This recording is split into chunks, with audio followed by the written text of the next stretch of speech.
Okay, this is the March 5th, 2020 meeting of the Monroe Planning and Zoning Commission, meeting in the Town Council chambers. It's now 7:03 p.m. Please stand and join me in the Pledge of Allegiance.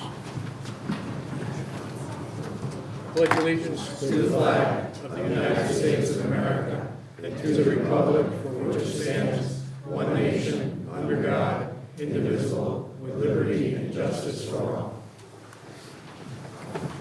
Will the commission please introduce yourself, starting on my right? Ronald Schneider, alternate. Don Panicia, alternate. Robert Westland, alternate. Bruno Maini, secretary. Leanna Brosey, Commissioner. William Porter, Chairman. Brian Condon, Commissioner. Michael Riley, Vice Chairman. Will Agresta, Planning and Zoning Administrator. Rick Schultz, Town Planner. Sarah Stroud, Recording Secretary. Okay, thank you. I'm going to pass the seating for now. Item number 3, organizational and administrative matters, we have none. Item number 4, general public participation. Is there anyone who would like to address the commission on an issue that's not related to an open application or a public hearing? Okay, seeing none, we'll move on. Item number 5, general appointments, we have none. Okay, moving on to public hearings.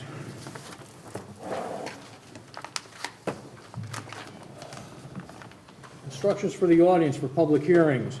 There are 2 sets of microphones for both public address and recording of the proceedings. Due to the need of the recording, it is important to stand at the microphone at all times and speak into it loudly and clearly in order that everyone in the room can hear and to capture what is being said. Individuals speaking from the seats will not be heard and will not be recognized to speak.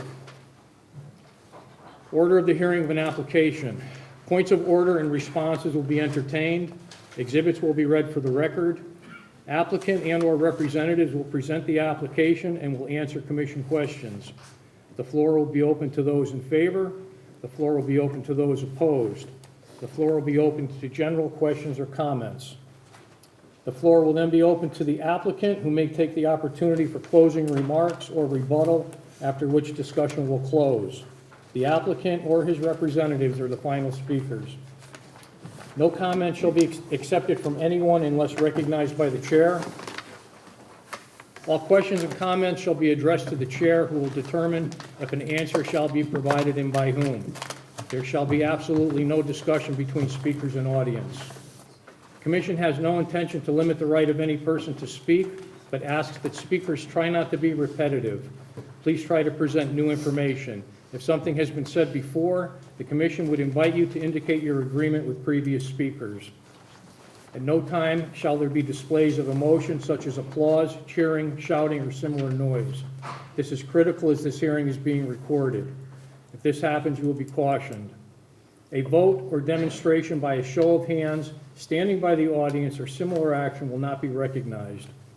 All parties are requested not to talk between themselves while the hearing is in progress. If you feel a need to talk, please step out into the lobby. All speakers, when recognized, must advance to the microphone to speak. Please state your name and address for the record. The chairman reserves the right to cut off discussion if it is not relevant to the application or is presented in an inappropriate manner. This is a legal proceeding, much the same as what would occur in a courtroom setting. We request that all parties observe the proper decorum that would be observed in that setting. Please turn off all cell phones or similar devices. If you have a need to use these devices, please leave the room and use them outside.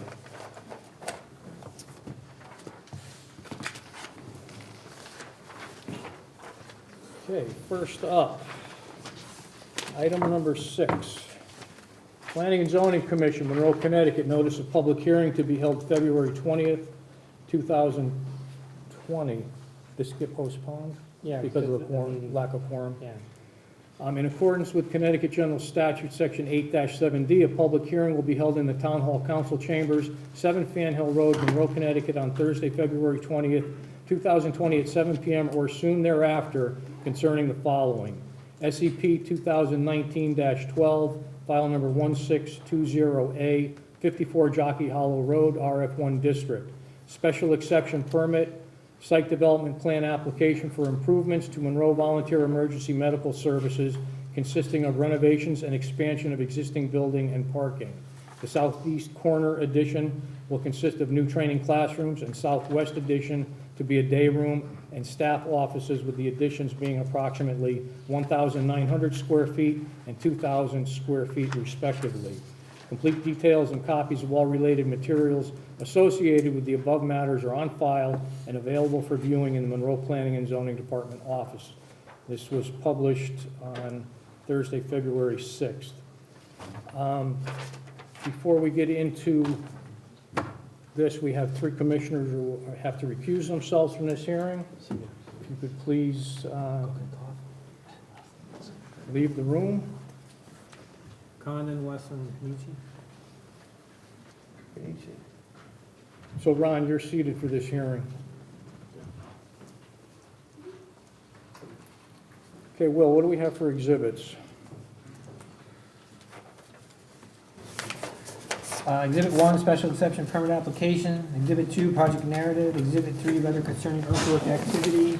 Exhibit 4, slope map. Exhibit 5, geotechnical study. Exhibit 6, wetland delineation. Exhibit 7, artistic rendering. Exhibit 8, a butter map and list. Exhibit 9, drainage calculations. Exhibit 10, 21 sheet plan set. Exhibit 11, ART Health Department comments. Exhibit 12, ART Town Engineer comments. Exhibit 13, notice of public hearing rescheduling. Exhibit 14, ARB report. Exhibit 15, ART planning and zoning comments. Exhibit 16, Inland Wetlands Commission approval. And Exhibit 17 are the green cards and receipts of notice of neighbors. That is all. Okay, for the applicant? Hello, good Hello. evening. For the applicant, and for the record, I'm Brian Humes, representing Jakunski Humes Architects out of Berlin, Connecticut. As I said, we're just the applicant representing the owner, and the owner in this case is the town of Monroe. So this is a municipal project that's being proposed for 54 Jackie Hollow Road. It has been funded for the design through the bidding phase by the town council. The town council has also formed a building committee to oversee the project, and Councilman Terry Rooney is chairing that building committee, and he's here tonight. There are also other members of the building committee present. The needs of the Monroe EMS were undertaken and determined by the volunteers, the EMTs, the paramedics, and the administrative staff of the EMS facility. We worked with them to determine what the needs of the site were and what the needs of the facility were. And working with the building committee, working with the volunteers, we're going to present tonight what is being proposed. The project is only funded through the bidding phase. So while we are presenting drawings that look complete, and the project is not funded for construction at this time. So the concept wanted for the town was wanting to go through the design process, go through the approval process prior to then sending this out for funding for the town.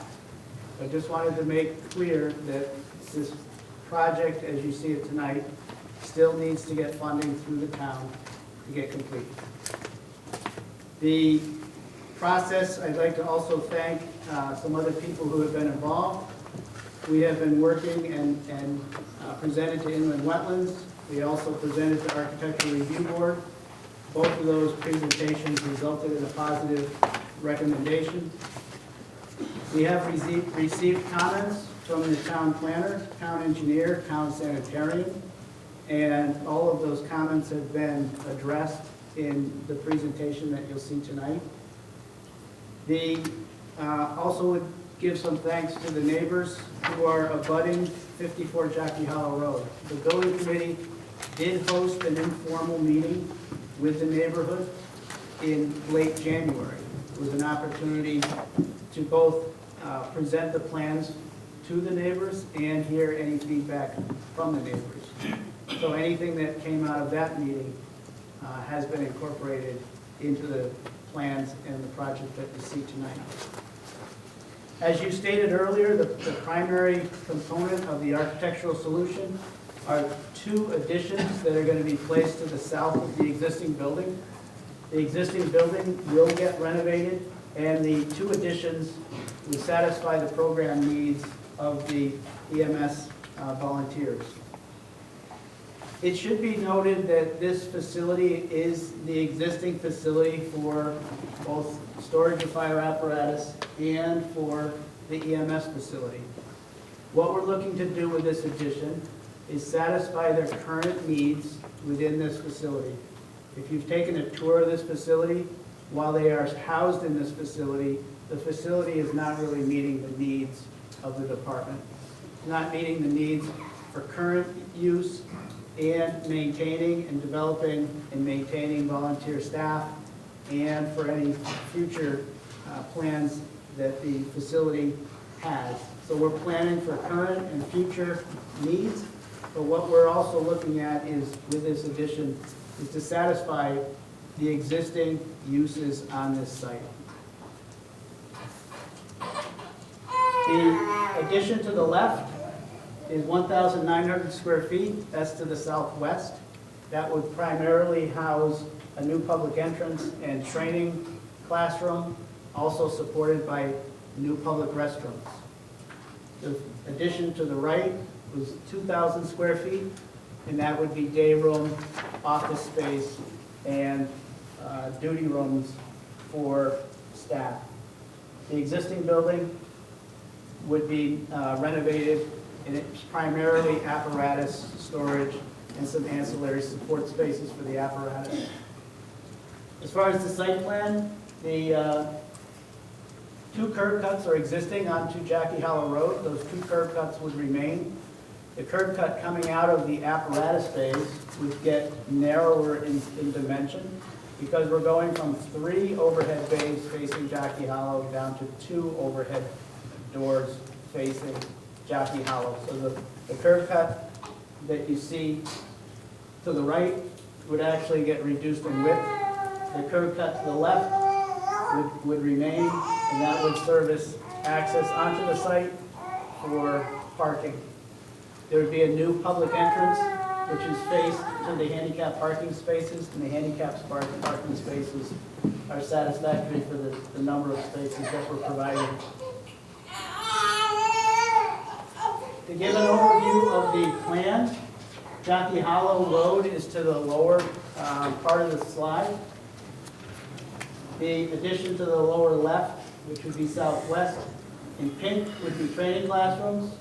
You see the green arrow? The green arrow is the public entrance from the parking.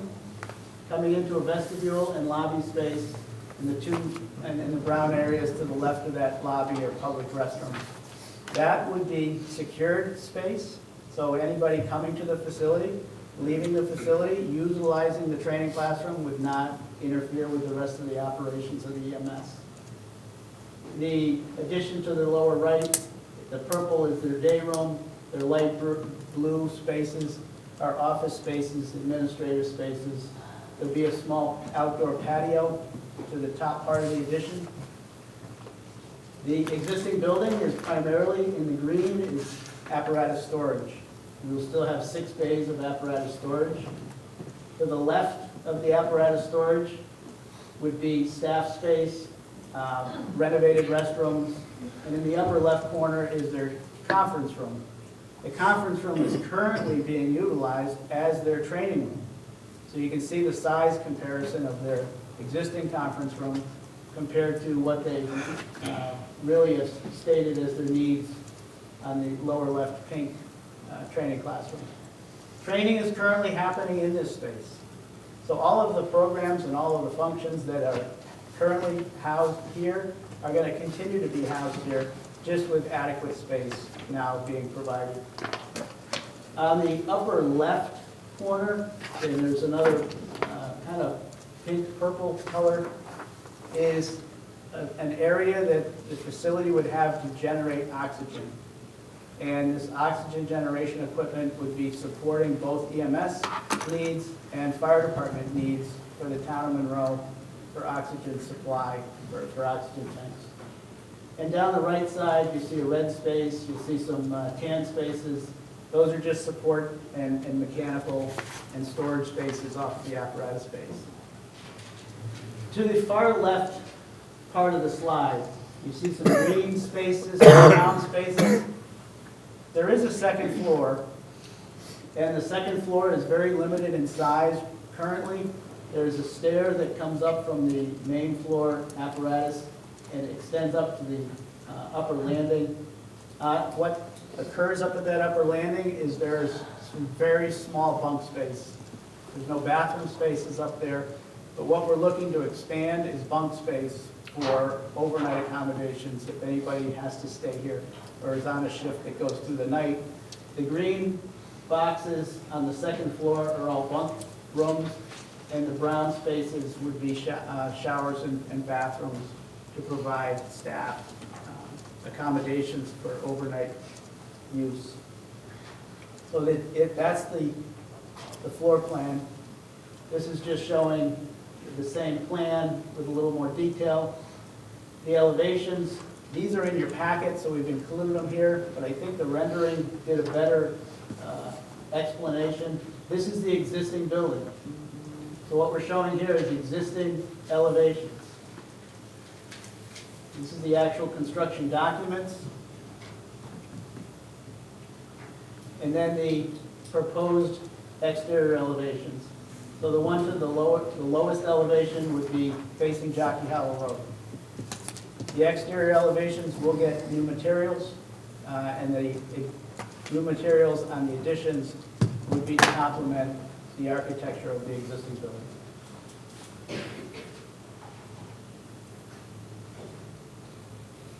I have with me tonight also Tom Linden. Tom Linden is from Linden Landscape Architects out of Weathersfield, Connecticut. Tom has been coordinating the site civil packages, and I'm going to have Tom run through the slides pertaining to the site.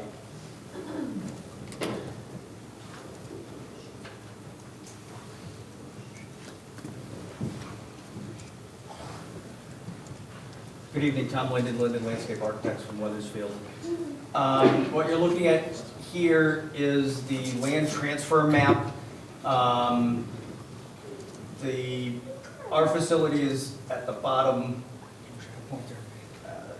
Use the mouse. I can be the point. Oh, use the mouse. Yeah. That's the existing facility now, the existing property, adjacent school property. What we're proposing to do is transfer a piece of that school property, combine it with this property to increase the acreage, and the reason why we're doing that is the facility currently, in its current condition on the property boundary that it has now, does not meet your zoning regulations for lot coverage. Lot coverage in this residential zone is 15%. The current condition, it's roughly 25% coverage. So what we're proposing to do is take this piece of property to keep the coverage of the proposed improvements at that same 25%.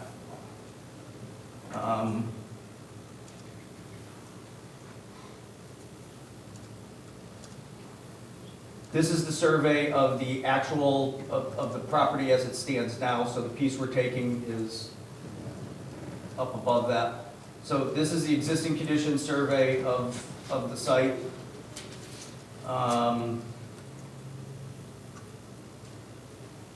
The abutting properties per the zoning regulations, the downstream watershed per the zoning regulations. So this would be the combined site. The old property line cuts right across here. So we're proposing to take that piece and combine it with this so that this additional surface meets the 25%. So this is the overall, an overall look at the plan, the building, the two additions in the front. You can see, kind of say, the blue line is the edge of the existing pavement to the gravel in the back. What we're proposing to do, as Brian had mentioned, this curb cut gets a little bit narrowed, this curb cut remains the same. There's parking up to about where the new handicap parking spaces are now. What our proposal is to expand that all the way around the back of the driveway. So the existing driveway right about there at the fingertips. We're proposing to expand that. The parking paved goes back to approximately here, and then there's gravel further back towards the woods. We're proposing to expand the parking back into what's now the wooded area. I'll try to go through all the plans quickly. So the demolition plan is, there's removal of trees for the parking along the west side, removal of trees in the back for the parking at the north, removal of trees along the east side for the addition that goes right about there.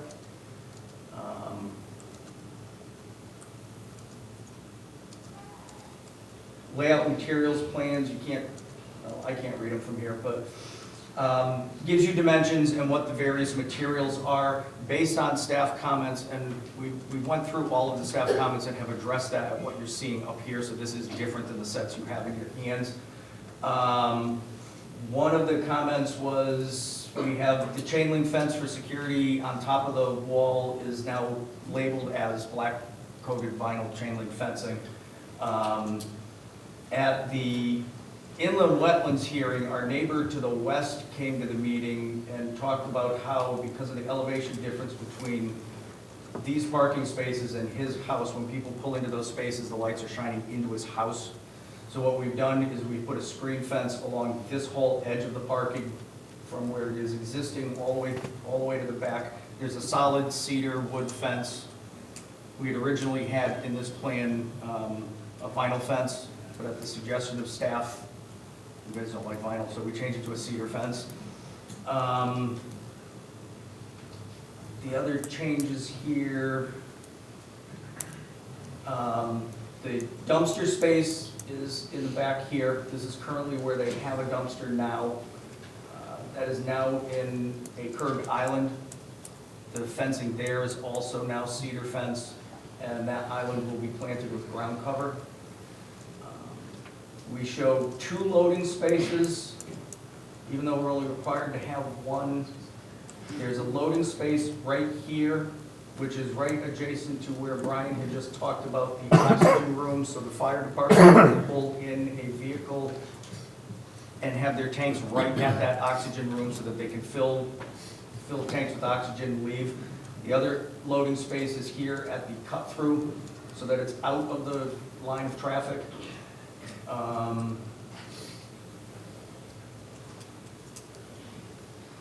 In terms of site grading, right now, approximately at the front of the building now is the break between what drains out towards Jockey Hollow and what currently drains towards the back of the site.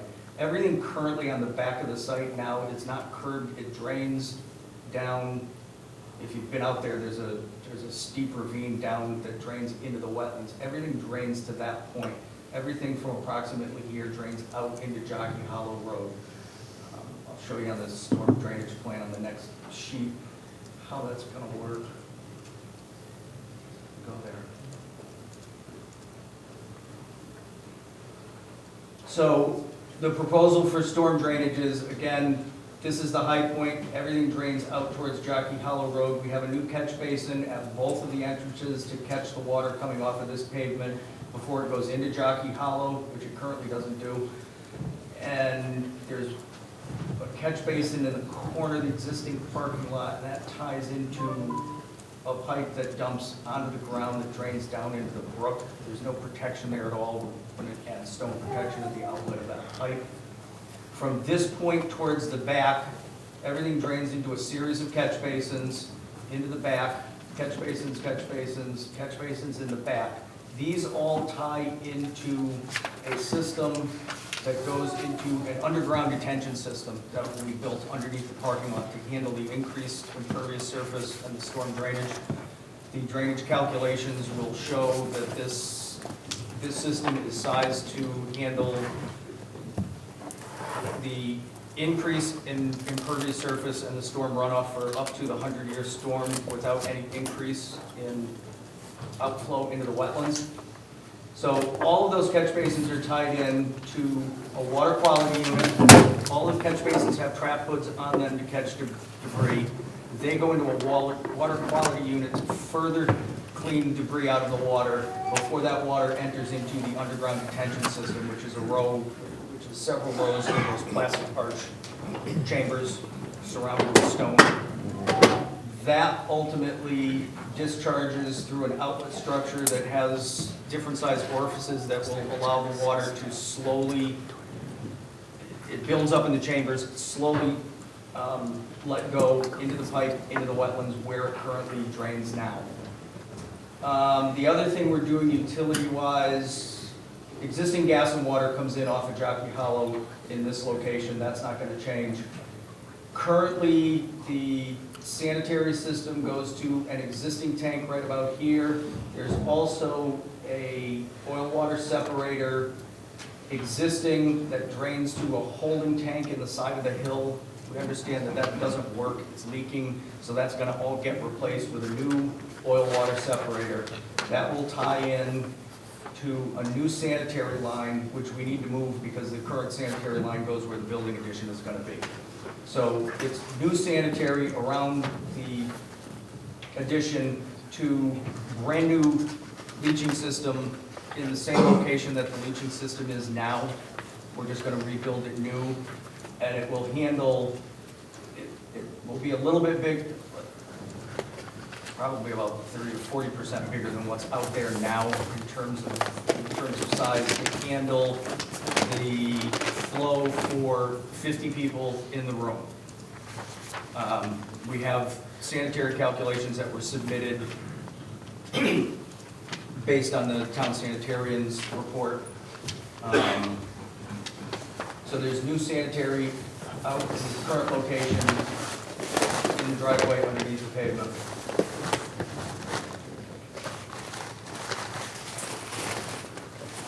The site planting, that was one of the comments was this system, front yard setback, it's being put back in the location that it is now.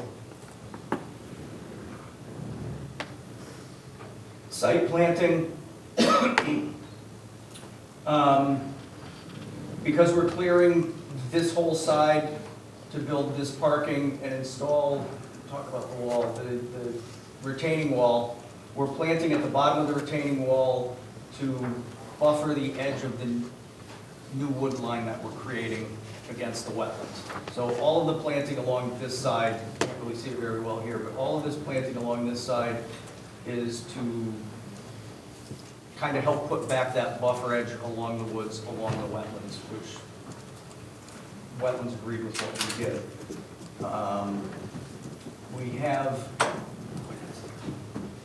We have a row of trees along the parking on the west side, so that we have the existing woods that are there. We have some trees at the top of the hill, because it's a steep slope down into the stream, which will help screen our neighbor to the west, along with the screen fence.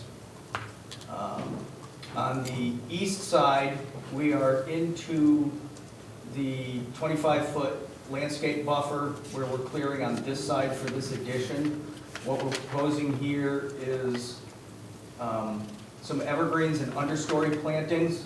These were not on the original plans, but when we went to the neighborhood meeting, this was a concern.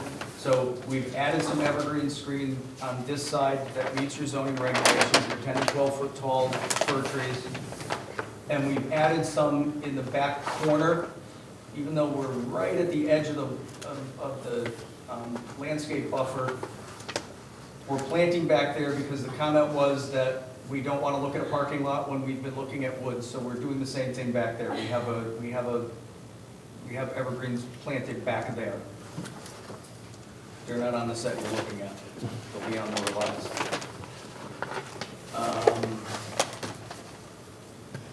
We have expanded the landscaping in front of the southwest addition at suggestion by staff to eliminate the lawn that was there, so this entire island will get planted. There will be plants, ground cover around what's left of the island for the dumpster, and the steep slope down in this area, the suggestion was to plant that with ground cover so that it's not a maintenance problem. be very difficult to mow a hill that's gonna be as steep as that one, so that will be planted with ground cover. Erosion and sedimentation. The entire site drains from east to west, so all of the erosion controls are along the edge of grading on the west-hand side. It's a standard silt fence backed up by a row of hay bales to give the extra protection to the wetlands. There's erosion control mat on the steeper slopes, which is this whole side of the property. This is a, I believe, 4-to-1 slope. This gets to be a 3-to-1 slope down the hill. That's the area that will also plant with ground cover. So this is an erosion control mat to stabilize. There's erosion controls a little bit in the front and on this side, but most everything is going from east to west. Typical construction details. We changed the fencing to the cedar wood screen fence. There's now a chain link fence detail that, again, on the detail says black vinyl. The retaining wall for the parking, we've added a picture so you can kind of see what the material is going to be. It's a massive concrete block system. If you want to see what it looks like, drive down the street to Connecticut Concrete, they make it. It's a series of large blocks, very huge at the bottom. They're placed, they're stacked up, and they get smaller at the top. What that allows us to do is build it from the parking lot side and stack the blocks up and not have to go further into the wetlands. So the disturbance really will be 5 feet from the face of that wall, which wetlands like that idea. Oil water separator tank, the leaching galleys, typical drainage details. We've added on maintenance for the underground stormwater detention system at the request of the town engineer. And last but not least, site lighting. Nobody can see that. So the new light poles here in the front and along the outer edge of the parking lot. This is the photogrammetry of what the light output is. They're 13-foot poles, LED lights. The light that they will cast into the parking lot is between 4 and 5 foot candles. The light behind, you can see how it quickly drops off, gets down to 0.1 to 0.2 within, by the time it hits the 25-foot landscape buffer setback. So it's another 25 feet to the property line. So the light gets cut off very sharply behind these things. Technology is very good at cutting off light nowadays. That's it, in a nutshell, the site plan. Show them the building. Brian, did you show them the building?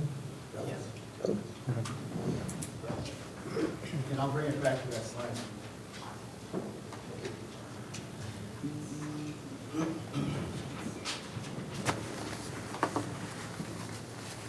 Yeah, we ran through before. No, I'm at the outside, yeah. Okay, let's start with some commission questions. The lights are, what is it called, dark sky? Dark sky compliant. Yeah, Yes, all of the lighting is dark sky compliant and non-glare. and they You will get, not see the light source. And they're 13 foot high, so relatively speaking, they're on low poles. The pole's 12 feet, it's 1 foot out of the ground. It's only 13 feet up to the light source. So we've been conscious of how high the light source wants to be, and we brought that as low as possible. and the extra land that you're getting, is that wooded currently? Is it gonna No. stay that way? No, that area is a combination of grass areas. No. and- It's wooded. It's all wooded? It's gonna stay All wooded? It's gonna stay wooded. Yes. The catch basin on the back parking lot that you talked about, it's pretty big. Is that gonna have stagnant water? You said it drains slowly. Is there gonna be any water in the basin that sits there for a long period of time? You know, in the summer. In the sump, there will be water in a sump, like there typically is in a catch basin. And the wetlands was good with what you proposed? They said it Yes. was there? Yeah. All right, I'm good. You said some of these, the additions are for future needs. What might those future needs be? They're trying to maintain and grow their volunteer staff. Mhm. So the facility that they have right now is hampering their abilities to do that. They're feeling that if they had this facility to satisfy their current needs, it would also promote future volunteers. If they have a facility that would meet their needs. Again, they're asking volunteers to come and volunteer their time to stay here, sometimes overnight. The accommodations just aren't there right now to do that. So if there's better facilities to do that, then there's an ability to maintain or grow their staff. But they're not looking to do anything on this site that's different than what they're doing today. So when you talked about training, the training would be the volunteers of Monroe? It is. Excellent. You talked about sometimes they'll need to spend the night, sometimes they'll sleep over. They currently have a kitchen? Well, you can call it a kitchen. They have a What do you conference- call it? They have a conference room, and off that conference room is a small kitchenette area. Again, they have a microwave. They don't really have what I would call a kitchen facility. They're making do, they're not making do with what they have. But I think if you want to hear from the staff themselves, I don't know if they classify that as a kitchen. But there's not one going in? There is. There is a kitchen. Okay. Yes, off the break room, there is a kitchen. And you'll see in the lower right, it says day room. You'll see it on that lower right, that purple blue, there's an area for seating, there's an area for table seating, and then there's an island with 3 stools at it, and then behind that is a kitchen area for meal prep. So they'll have an area now where they can prepare meals and sit as a group around a table, or sit in a casual seating area in that day room. How many people fit in the training room to the left there? That's designed for 50. Excellent. I'm all set, thank you. Use the pointer, the kitchen that they have currently is this little recess off their conference room. That's what, it's the closest they have to a kitchen. Thank you. Yeah, I don't have any really questions, but I have just comments. I think that you did an excellent job at doing this, and then how you reached out to the neighbors and got their input, and then you worked with the staff to get their input, and you met all our needs from our staff, and met the neighbors' needs, because, you know, the neighbors live around there, and so, and this has been a long time coming for this, so I have no questions. Michael? Since this is a town project, have any low-impact development measures been considered? For instance, has that been considered through staff For the comments? designing? No, that's my comment. As far as sustainability, As far as low-impact development measures, like vegetative swales, rain gardens, you know, in this presentation, no. why is that? Well, the site is pretty contained, Is it space? and it's because of the area that we have. That was my only question. Thank you. If I understand correctly, you currently have a holding tank that the floor drains go into, Correct. and that's going to be eliminated. No, it's going to maintain, but we're going to replace what's there. There are floor drains in the apparatus bay, and those floor drains go to a grease oil separator. Right? And then from the grease oil separator, they go to a holding tank. The age and condition of those 2 pieces, we've been told by DPW staff that they're suspect, and so they've requested that we replace those with new. So that's not indicated on the plans that we have, is It that is. correct? No, it is. It Well, is. The system, I think, is proposed to be a little different. Aren't you proposing to eliminate the holding tank and go directly to the? This has no hold, what I'm looking at has no holding tank. Right, we're eliminating the holding tank, so the oil-water separator that I was talking about is the grease trap. Right. It's not really a grease trap, it's the oil-water separator to catch what comes off of the trucks. And the effluent from that is inside going the into the effluent from that system. goes into the oil water separator that Right. separates, and then that goes into the septic system. Okay. The storm. It's showed incorrectly on that line. And are you Goes to proposing Septic? trap hoods? Yes, trap hoods on all of the catch basins. Okay. Then that all goes into the water quality unit that further cleans it before it goes into the underground detention. The water quality unit is to the north of the detention center. Okay. And all of that's been a lot of communication between our civil engineer and the town sanitarian. Okay. It seems like most of the staff comments that you received, you've responded to, We don't take any exception with those comments. but that has not been reflected on the drawings that we currently possess. Correct. Correct, we're gonna resubmit. If there are any additional comments from tonight, we can incorporate those. There's one issue that you're going to have to address concerning the site grading. Our regulations, section 6.4.9, C, says no change in contour shall be made within 25 feet of any property line. That's a regulation that the commission can waive, but it has to be requested by the applicant. So you'll have to request a waiver because on the southwest corner, you're within 25 feet of the property line with that grading for the parking lot. It's just a technicality. So noted.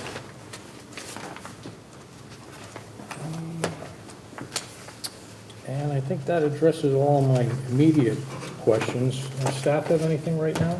I just had one question. Is the ladder truck still here? The ladder truck is currently housed in that facility. So what would happen to that after this project? That's a town Monroe decision. Okay. Could it stay here with this Yes. one? Yeah.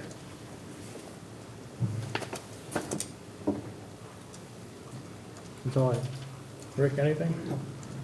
All right, let's see if anyone from the public wants to chime in.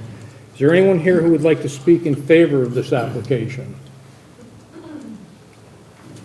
Come up to the microphone, please. Just state your name and address for the record. Good evening, Don Smith, EMS Chief. So I wanted to try to give, of course now my little note thing isn't going to work, because you got to look at it. Just a little bit of history, why we're asking for the changes, and why we feel they're important for the service and the town to do. And I don't know how familiar everybody is with our history here, but we moved into this building about 17 years ago. At that time, it was supposed to be a temporary 5-year facility until the town could come up with a better location for us. Because at the time, the Jockey Hollow Fire Station was never meant to be a manned facility. That was built as an unmanned facility. So they did some minor renovations and put us in there. At the time we moved in, we only had 2 ambulances, and that was the extent of our fleet. Our call volume was about 1,000 calls a year, so less than what it is now. And even at that time, it never really met the needs of what we were doing. But since that time, our call volume has increased to over 1,500 calls last year, and we don't see that changing. We now have 3 ambulances. We have a fly car. I've got a paramedic fly car. The paramedic is now in-house 24/7. That was not the case when we moved into that facility. And our training needs have increased. So those are some of the issues that we've dealt with the building. And some of the challenges we've seen now over the years as the building has got into the condition it's in, recruitment and retention. We're asking members of the community to come volunteer their time and sit in a facility. The current facility has been described. We've got, it is a kitchen, I guess technically. There are a refrigerator and a microwave and stuff in there. It is probably the original design of that building and reflects that. There is no space to sit in each room unless you either want to sit in the little classroom area at a classroom table or bend over a coffee table in our small day room. Training classes that we have there, if I run a full class, or we have a meeting, a membership meeting of 30 people that may show up, people are actually like standing out in the bay, putting their head in a door trying to listen. There's no room to conduct even a full general membership meeting for a lot of our meetings. And if we're running a class, a lot of what we do is not just lecture. We have to get on the floor, we do assessments, we've got to do CPR training. Sometimes we've got to move tables out of the room to try to make room to do the training, or we're in the apparatus bay on the cement floors of vehicles around. So those are all sorts of challenges that we've been dealing with at the current facility, and why we've been trying to move this forward. To get the vehicle space that we need, to get the training space. I do emphasize, and it got brought up, we're not looking to significantly expand what we're doing at the current facility. The training classes we run today. The amount of cars that you see showing up are what we see today. The problem is today, what happens is people are triple and quadruple parked in that back lot when they show up to try to do training, because there's just nowhere else to park. So we're not running all these programs and have more traffic and everything else. It's to try to just meet the needs of where we are today. We have no offices for the administrative staff. We have a part-time administrator that handles a lot of the billing that we do, doing QA on our reports. Her desk is currently at the top of the stairs, for those that have never been in the building. There's a little spot on the top of the stairs, we have a desk. And I actually have a desk, it's in between two beds and a bunker, because we have no office space currently to run EMS and to do what we need to do from an administrative side. So all of that is an issue. And again, if you want to come volunteer, our day room does have 2 couches in it, but it's just not conducive for me to try to get people that want to come and do the job for us and volunteer for the town. The discussion on the overnights, there are 2 rooms upstairs. There are no restroom facilities upstairs, there are no showers upstairs, and there is a shower sort of downstairs off the apparatus bay. But if I'm asking somebody to do an overnight that has to get up and go to work the next day, there's not a facility to really make that conducive. And we have a very hard time now getting people to do overnights. When this project started, we did sit down with the architectural firm, and actually they set us straight as we're going through this, and what we're asking for is what we need. There's no fluff in this proposal at all. It's what we feel we need to operate what we're doing today and to maintain that operation moving forward. So again, it's that the impact to the neighborhood should be no more than what we're seeing today in the neighborhood as far as people that are coming to the facility, working out of the facility. It just keeps us going, for the next 25, 30 years, and we've spaced out those needs.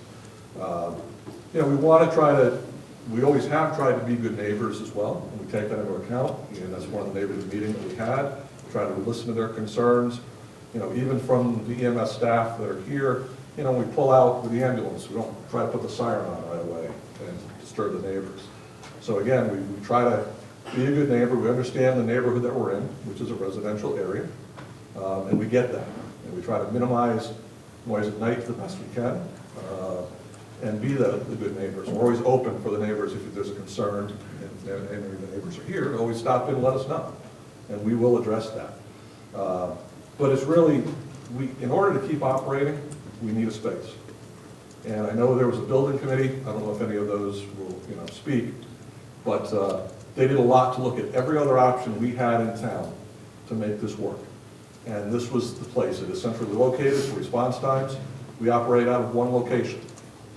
So unlike maybe the fire departments that have multiple locations to help them with response times, we're in one spot. This is centrally located. So for a response time across town, this is one of the best places to be. And this has just been a long time coming as far as what we need. And again, in order to keep us going, in order to maintain a volunteer base, it is critical that we get what's shown on the plans in order to operate moving forward. So, thank you. Thank you. Anyone else who would like to speak in favor? Good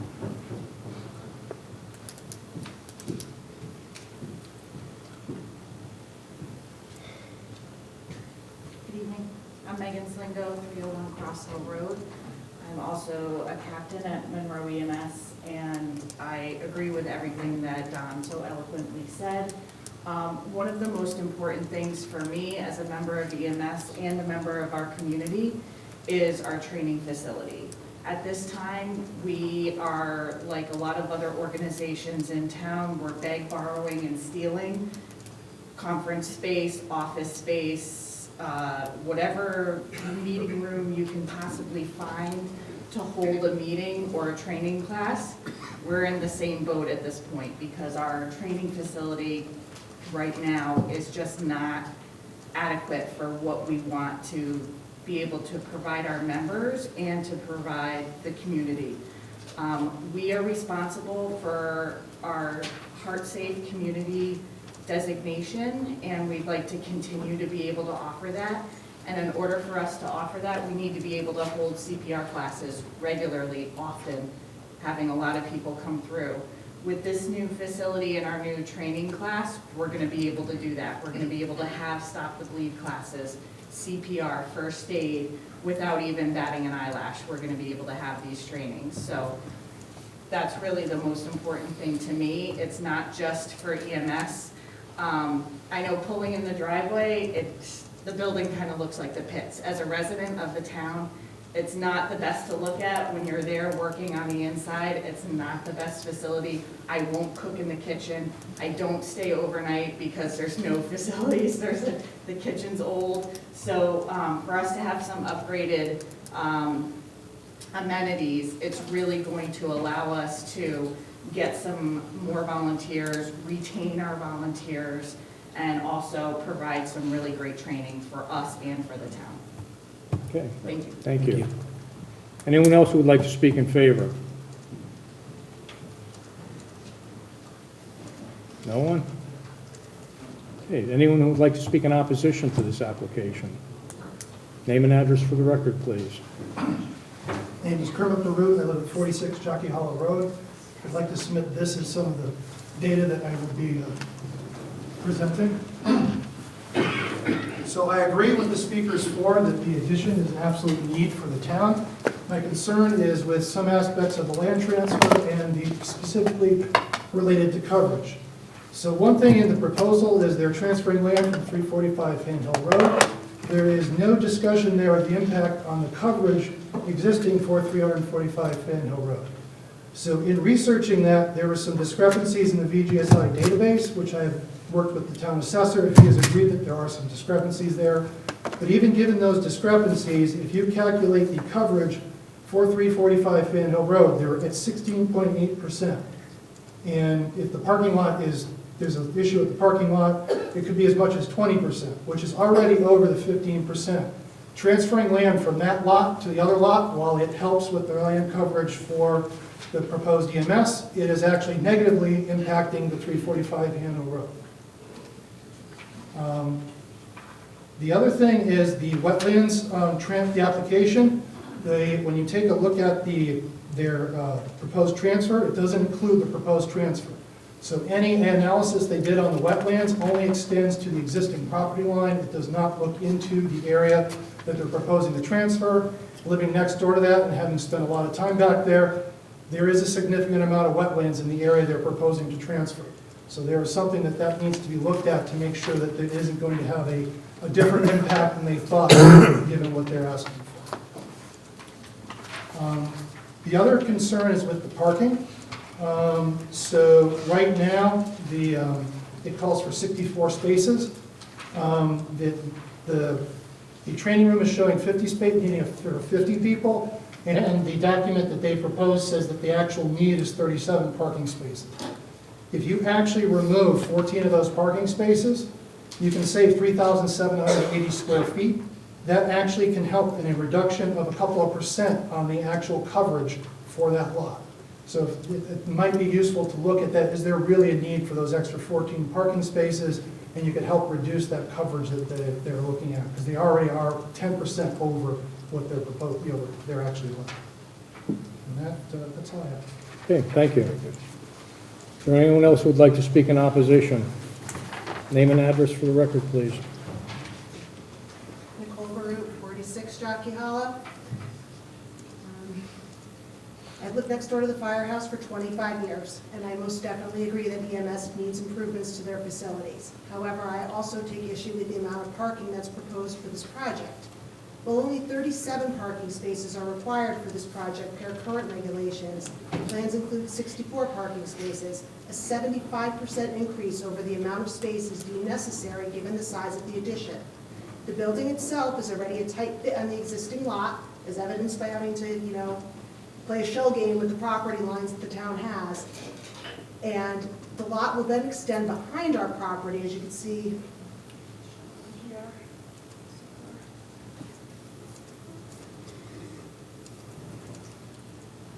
You can see how it curves. That's my house on the right there. Health of the facility are the reason that the additional parking spaces are included. However, the Monroe EMS website indicates that the training courses such as CPR or first aid are limited to only 15 people. The EMS training courses appear to be open enrollment. However, the proposed plan shows that a training room has a maximum capacity of only 50 people. Furthermore, EMS training courses run from November to April and meet approximately 45 to 50 times a year on Mondays, Wednesdays, and one Saturday per month. That means that the parking lot will potentially only be at full capacity for 10 to 15% of the days in a given year, but I'll have a parking lot in my backyard 100% of the days of the year. I don't think there's a single person, either sitting before me or in this room, who would embrace looking out on a parking lot. Whether there's trees planted or whether there's not, there's still a parking lot there. I feel this plan will not only negatively impact our quality of life and the enjoyment of our home, but I also feel that this plan will significantly negatively impact the value of our home. I understand that the existing parking is not adequate, but 64 spaces for this project is most definitely a want and not a need. I feel that it is possible to reach a compromise here, which is acceptable to both the EMS Building Committee and the neighbors, and will also be keeping with the residential character of the area, the woods, and the existing zoning laws. Thank you. Thank you. Anyone else who would like to speak in opposition to this application? Anyone with a general question or comment?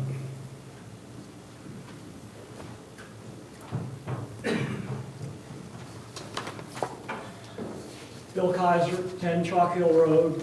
We have a house which is on the west side that butts the property in question. Question is the day room. When will it be occupied and who will occupy it? That's a question that the applicant will have to answer, sir. No, I'm all ears. Well, no, finish. Any other questions or comments that you might have? I'm just trying to make sure this not turned into a clubhouse. Okay, thank you. Anyone else with a general question or comment?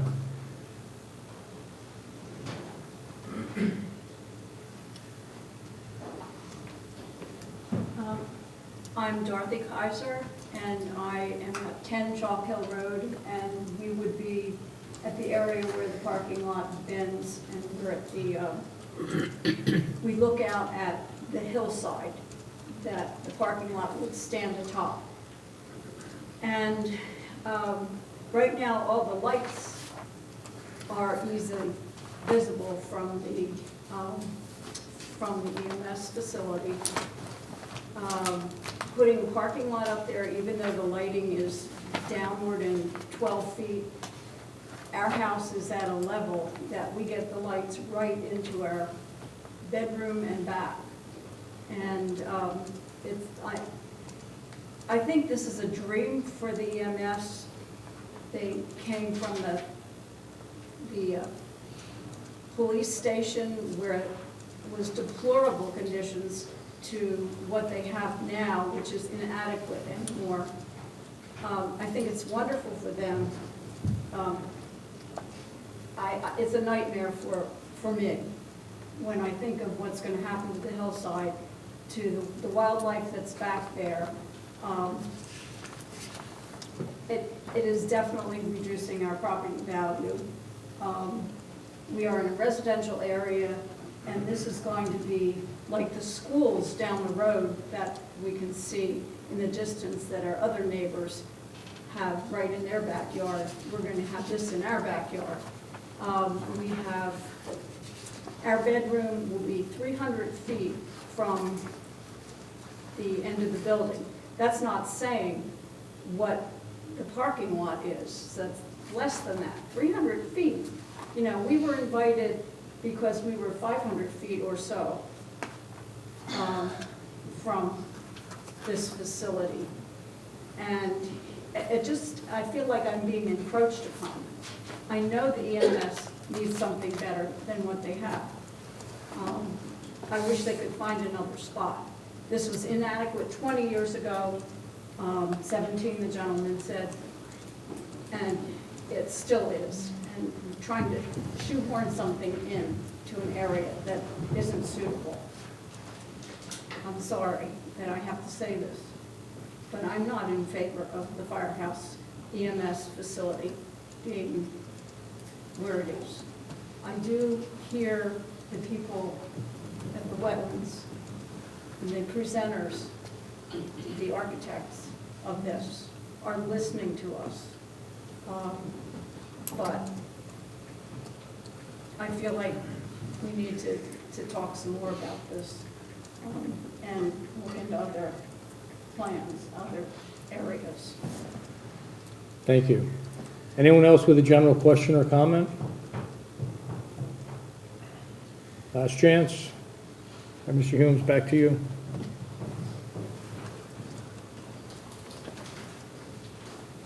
Thank you. A couple items that I'd like to address that were brought up by neighbors. The land transfer at 345 Fan Hill Road, we would be happy to present calculations on lot coverage at 345 Fan Hill Road. And I think that we can show that we are only using the land transfer in an effort to satisfy the lot coverage needs at 54 Jockey Hollow. There's no plan to do any reconfiguration of that land in the back. It's just a lot transfer. And with that lot transfer, we can present information on what the resulting lot coverage is at 345 Fan Hill Road. So I think that's a good question, and we can provide the answers to that. About parking, parking has been a conversation with EMS, with the building committee, and representatives are here tonight from the building committee and EMS, and it could possibly be a continuing conversation. But when you're talking about minimum requirements, zoning requirements says that you have some minimums. And this is assuming that you have a 50-person classroom, that you're getting multiple people coming in one car. We're understanding this site and looking at this site that we have no other option if we run out of parking spaces, and we don't want to be putting cars onto Jockey Hollow Road for overflow. We don't want to put cars in a situation that would impede the emergency vehicle egress from this site. And they currently are triple parked whenever they're having to do functions currently. So what is the appropriate number? We took an approach that we have training classroom and we have staffing needs. And we felt that the 64 spaces was a number that brings all of the vehicles onto the site without relying on off-site locations. We are exceeding our minimums, but we also understand that we don't have any other options for overflow. So that's how we came at the 64. But the building committee is listening, EMS is listening, and if this is a concern, we can continue to address parking spaces. But that's how, for your information, how we did resolve at 64 spaces. I think EMS might be the best one to answer the occupancy of the break room and what the staffing levels would be and how the shifts are brought in for occupancy and shift changes and staffing levels at the break room. I'm going to turn that over to the chief for response. Certainly. So the question, if I got it right, was how many people are going to be using the day room area? Our current shift staffing is usually 3 volunteers and 1 paramedic. So on a regular basis, that's what you would see in utilizing that space. Would be about 4, possibly 5 people if we have a trainee that's there. The only exception would be during storms, major events where we're bringing in extra crews because we need to staff different ambulances. That could go up a little bit, but it's not where we're going to have 30 people sitting in the day room. And, you know, if you look at the makeup of most of our members, We're not years ago. So, it's more of a place where they can come when they're working their shift at 4 or 5 and, sit and watch TV. The way the plans were laid out too with the conference room, because sometimes we have students or we have people that are working, they go to the conference room and work on the computers in a quiet area, which is one of the reasons we wanted that space and the office people. But on a normal day-to-day basis, use of the day room and the facility are, going to be 4, possibly 5 people. Thank you. Back to you, Mr. Humes. That concludes our. Okay. Well, we're going to have to continue this. Once you come back up to the podium. As I'm sure you're aware, you have to submit your final revised plans for staff and for the commission to review. So we will have to continue this hearing so that we can receive that material and have an opportunity to review it before our next public hearing on this matter. So how much time do you need to put that together? We have responded to the comments that we've received from the town staff. I think there would be a review by the building committee on the number of parking spaces, and then we could address that issue. And the lot coverage at 345 Fandale Road. Well, right now, our next meeting is scheduled for March 19th, but we might have a conflict with that date. And that would require you to have everything submitted by next Wednesday. So we can continue this till our next meeting, or we can continue this to our April 2nd meeting. I would think that April 2nd would probably be a better approach. The Yankees opening day. Yankees opening day. Our next building committee meeting is the 10th, so we can discuss these situations. And then have plenty of time to get it in for the 2nd. Yeah. Yes. Okay, good. Then we'll continue this hearing till April 2nd. Thank you. Thank you.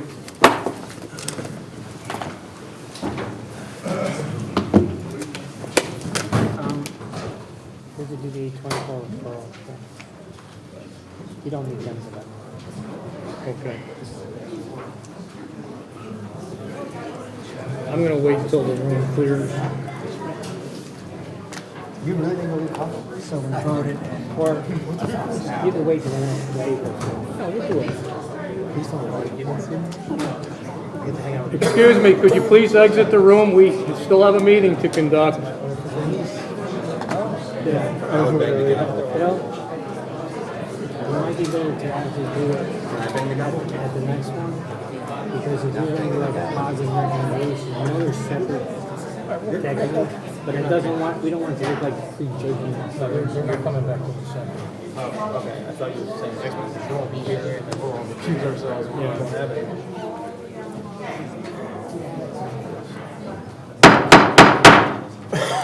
Will you please quiet down? Thank you. All right, next up, we have item number 7, 6-95-S-A1, file number 1254A, 67 Cross Hill Road, RF1 District. Permit approval, amendment modification, seeking changes to permit longer hours of ball field usage on Saturdays and Sundays. Little League Baseball of Monroe, owner applicant. This hearing is reconvened from our February 6th meeting. Well, what do we have for? I'm going to recuse myself. Commissioner Maini is recusing himself, and who had we seated for this? Ron. Ron, you're seated.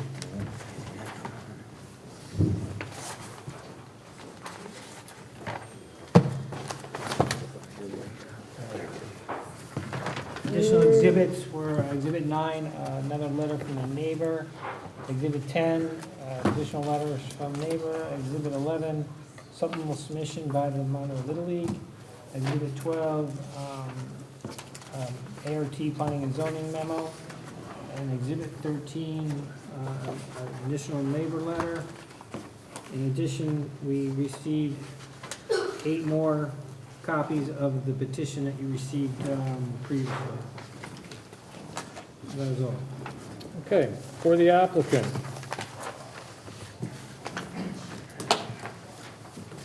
Good evening, Jeff Pacino, 48 Arrowhead Drive. I'm speaking on behalf of Monroe Baseball in our application for you.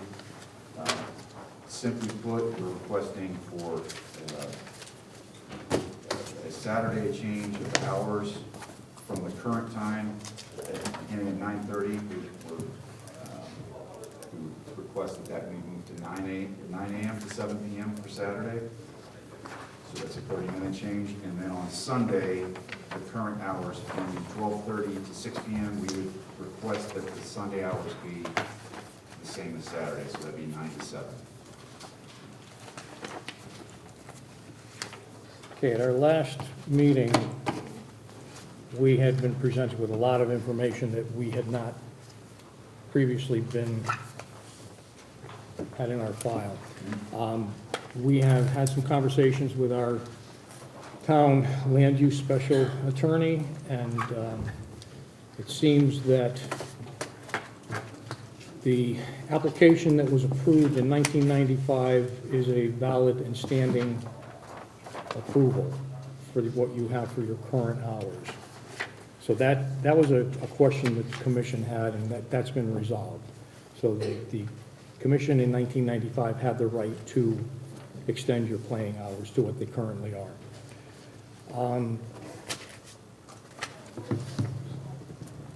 There was an application that Little League came to the commission with in 2013, or actually two applications. One was for the concession stand, I think, and one was for some handicap parking. Correct, yes. Those projects have not been completed. That's correct. I come to town hall and discussed with Bill. I believe there are a total of 5 open permits that discussed handicap signage, which we did have there. It has since been vandalized and removed. But bottom line, we are certainly willing to close all of those prior or pending approval. Well, we would need to have your previous applications wrapped up and closed out before we could consider a new application.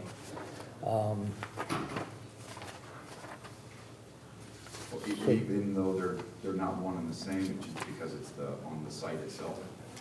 Well, it's because there's an open application on the site from 2013, and the commission reached out to Monroe Little League in 2015 about getting it resolved, and I guess you had a change of turnover in personnel that were running your organization, and it kind of slipped through the cracks and never got addressed.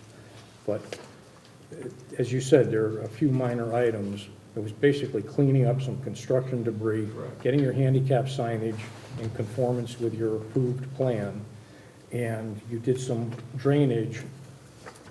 I think Spath Bjorklund was the engineer on the project, but I'm not sure. I believe that's correct. You just need to get, whoever the design engineer was, you need to get them to just sign off that it was installed according to the plan. Correct.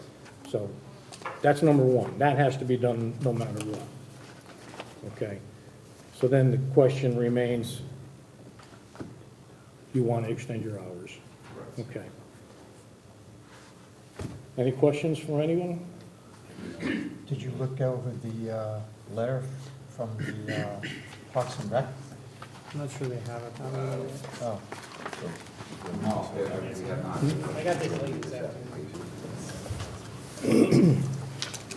no, there's a lot in here I don't expect you to read it and respond to it right now, but it seems like they're offering other fields and other that might work. I mean, that might be the case. I would just need time to review it. We just got this too, so. Well, I can summarize the letter. It's not really offering anything. It's just giving the commission some information as to all the organizations that request fields from the town and the process in which all those organizations get access to fields. And it was describing how it obviously couldn't accommodate the exclusive full use of certain fields for the Monroe Little League, but that they did get quite a few access to fields. In addition, the Board of Education has given some access to fields. So it's really just illuminating all the different organizations that are demanding fields usage and how the Park and Rec doles that out. Does it address the Sunday need, which is pretty much their need? I mean, did you have a chance to review this in detail? Well, again, it's not offering them anything more than they already have access to. Do they have access to these other fields on Sundays? They can tell you what they have access to. Name and address, please. Good evening, Ryan Driscoll, 20 Maplewood Drive. I'm the president of Monroe Little League. I can answer that question pretty simply, is that we do not have access to a town-owned Little League field other than Wolf Park 1 on Sunday mornings. And Wolf Park 4 used to be capable of holding that. We have no time at that field on Sunday mornings, which is what we're asking for. Wolf Park 1 could quite obviously only accommodate one game at a time. We have a need for as many as 3 games at a time, and some of those games require 70-foot base paths, which aren't available at Wolf Park 1. They're available only at the Beardsley Field complex. In fact, the only fields in town that have 70-foot base paths are Beardsley Field. Wolf 4 used to have 70-foot base paths. We requested the use of Wolf Park 4 with reinstalled 70-foot base paths. We've been told there that will not happen. That field is now essentially dedicated to softball use only. We can't use it for anything other than maybe T-ball, or what we call rookie ball, which would be just step beyond T-ball. So effectively on Sunday mornings, we're left with nothing except Beardsley Field that is a reasonable alternative for every child who's 10 and up to play baseball. And we did just get that letter, I guess, yesterday, but I have a schedule that was been proposed to me by Parks and Rec, or authorized, but I only got that, I think today. Oh, you just got this today? It was either, I didn't even get this letter. I got a schedule of where we would be for field usage. I believe it was either emailed to me yesterday afternoon or this morning. And the Board of Ed fields also, Board of Ed fields have no Little League field, quote unquote, has no field with a 60-foot base path and a raised mound and a grass infield, which is a Little League baseball field. They have no field with 70-foot base paths. The only fields that are usable on a Board of Ed field are softball fields and what would be a Major League Baseball diamond, which is what high school boys play on. So effectively, for what we're looking for, we have, at best, Wolf Park 1 on Sunday mornings, which is not enough to accommodate our needs. So that would be enough for one game, or? Theoretically, if you Two start, games? theoretically, if you started at 9 a.m., you could get in, a game takes approximately 2 hours. So before noon, which is when we could currently go on to Beardsley approximately, we could really only get in one game.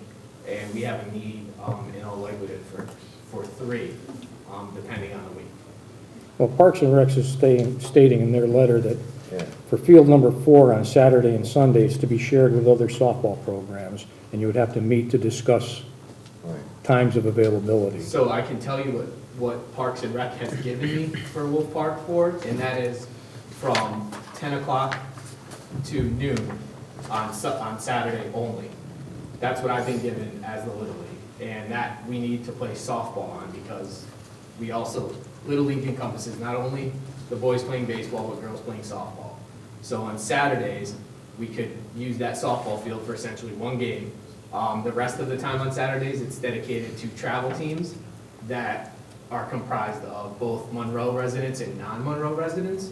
On Sundays, it's not been given to us at all. Essentially, Parks and Rec has left us to negotiate with teams who don't represent fully Monroe. And we're taking the back burner and left to try and negotiate with those teams for field space. Now, they can say we can work it out amongst ourselves, but the reality of the situation is they have the field. So we have to ask them for their permission to take it back from them to use it when they're not using it. To me, that's not really a that's not really putting us in a situation where we have a realistic possibility of using that field on any set schedule.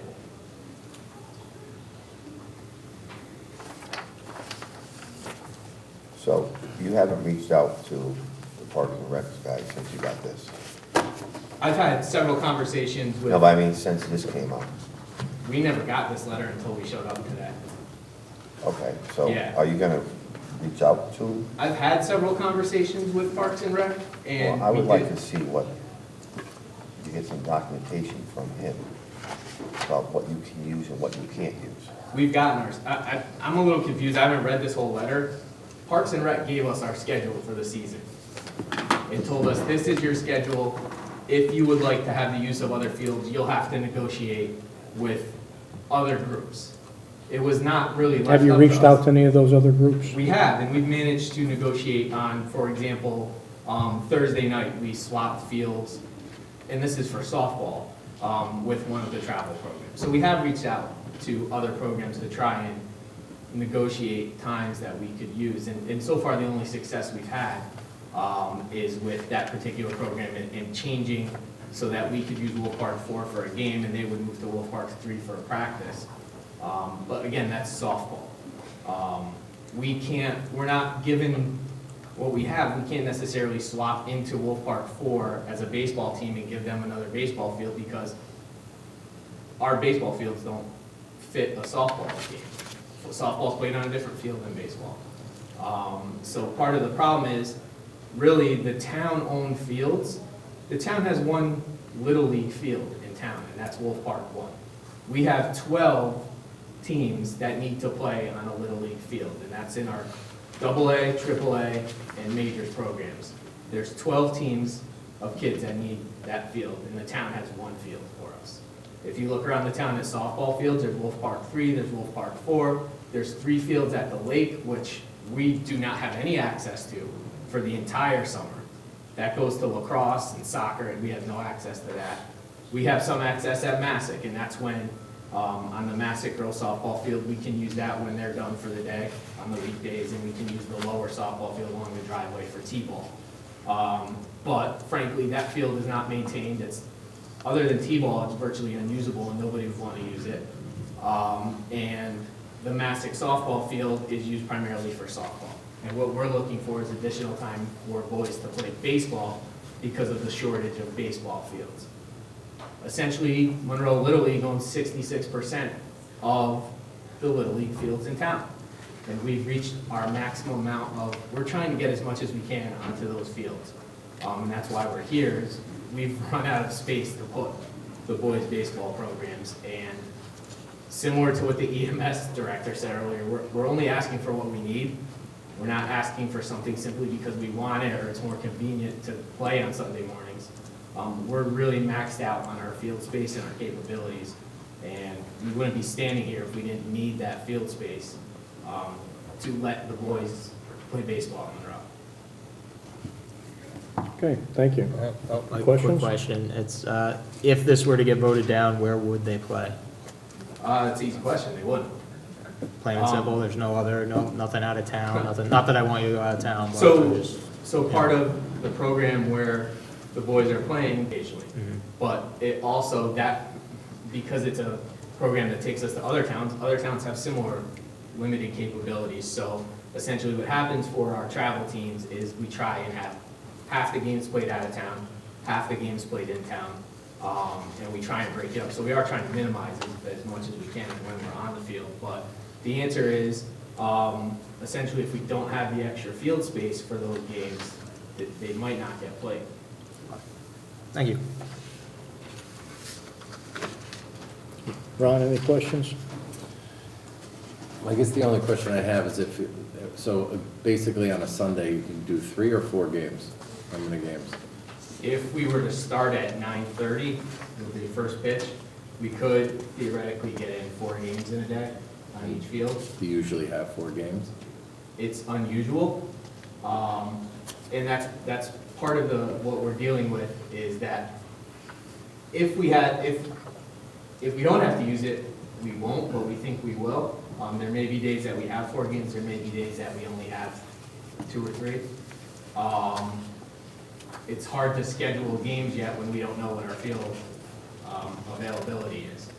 So I can't fully answer that. One of the things I will say is that part of the puzzle in trying to determine how many games we have is one of the issues that the neighbors brought up is how many cars are going and coming to the field, and we've spoken to them. And we are doing our best to try and come up with a plan, working in conjunction with some input from the neighbors as to how we can maybe stagger the starts of the games on the two fields at Beardsley, build a break in between games, make it so that the traffic flow isn't maybe as much as it might have otherwise been, but we're working, we talked to the neighbors, we got their input. We're actively working with them to try and come up with a plan that has as many games as we need, but doesn't keep us there till 8 o'clock at night, and also takes into consideration the traffic flow. And there's a lot of moving parts there that we are trying to address in working with the neighbors. And if there was only 2 games, when would you start? Theoretically, we would start at whenever the start time is then. So it would be 9 no matter what. No, right now on a Sunday, we can't start Now, at 12:30. So it's possible that if there was only 2 games to be played that day, we could start at 12:30 and 2:30 or whatever the proper timing is there. But again, we get the schedule from one of the leagues we play in, so to some extent, that's out of our control as well too. And if we get home games, we don't want to cancel home games for the boys because we don't have field space to do it. When would you get your schedule set? I'm sorry? When would you get your schedule set? Tentatively, we're looking at the end of March. Another question. The kids' players, how do they get to the field? Individual from their parents or? Yeah, I mean, we're talking about 9, 10, 11, 12-year-olds, so the parents are coming to and from. Not a team bus or anything like No. that?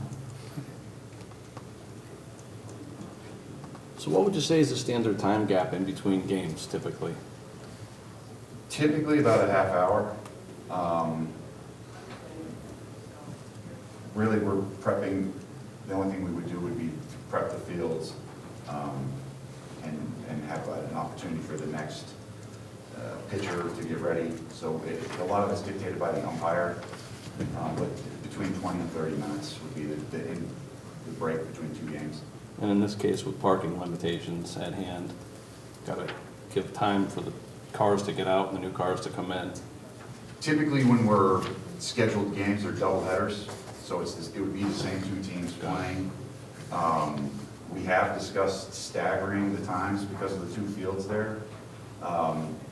Predominantly, we would be using the 1 field because it's much bigger, which is the first field when you come in. It's the biggest field. We did expand the capability of our smaller field, but it's really only suitable to 9s and 10s. So I would really try to limit the game time, having essentially 2 teams playing at 2 different, at both fields at the same time.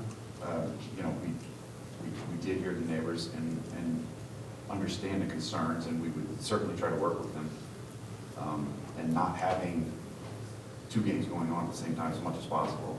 Got it. Yeah. So how do you address how are you going to address all the parking? You have enough parking on that site? Because all these neighbors have been complaining about all these cars parked all over. So, we're approved, we got Will's comments, we're approved for 50 parking spots. Yep. We have spoken to the neighbors about the parking issue, and they did tell us that there have been occasions when cars have parked on Craig Drive. The one thing we would point out is we don't think, those complaints seem to be going back a few years, perhaps more tied to when the league did their opening day festivities at Beardsley Field and the entire town, the entire league was there. We don't do that anymore. The opening day festivities are held at Wolf Park. And frankly, my son's been playing up there for 4 or 5 years now. I've never had to leave Beardsley to park anywhere else. I'm not aware of anyone who's had to park anywhere else.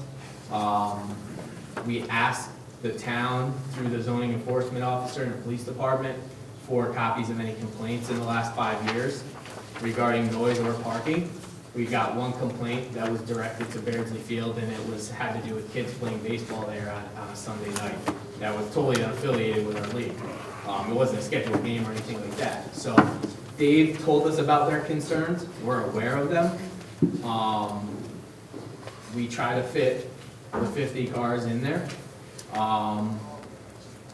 We've never had an issue with parking from our perspective, although we understand they have complaints about it, but we do think those are perhaps more dated on our. Well, there's no date on this, but this is a flyer from Monroe Little League, Beardsley Fields, for the 9-year-old All-Star Tournament. I understand. And it says, at Beardsley Field, there are 2 fields with parking. Due to the large anticipated crowds, the parking lot will be filled up. Within walking distance, there is additional parking allowed on Craig Drive just north of the field off Cross Hill Road. Yeah, that's been brought to my attention. I don't know when that flyer was from. One of the things that did come up in our conversations with the neighbors, and I met with them for an hour and a half on Monday night to talk about this, is that to the extent there are any instructions on our website or there's flyers that go out, that shouldn't be the case. We are not going to have those instructions on there. I'm not sure who put those out. They shouldn't be on there. We talked to them about putting signs up within the field that parking on Craig Drive is not permitted and parking should only be at Beardsley Field. I know from my experiences, I ran the 9-year-old tournament last year. We did not direct cars to be parked at Beardsley Field.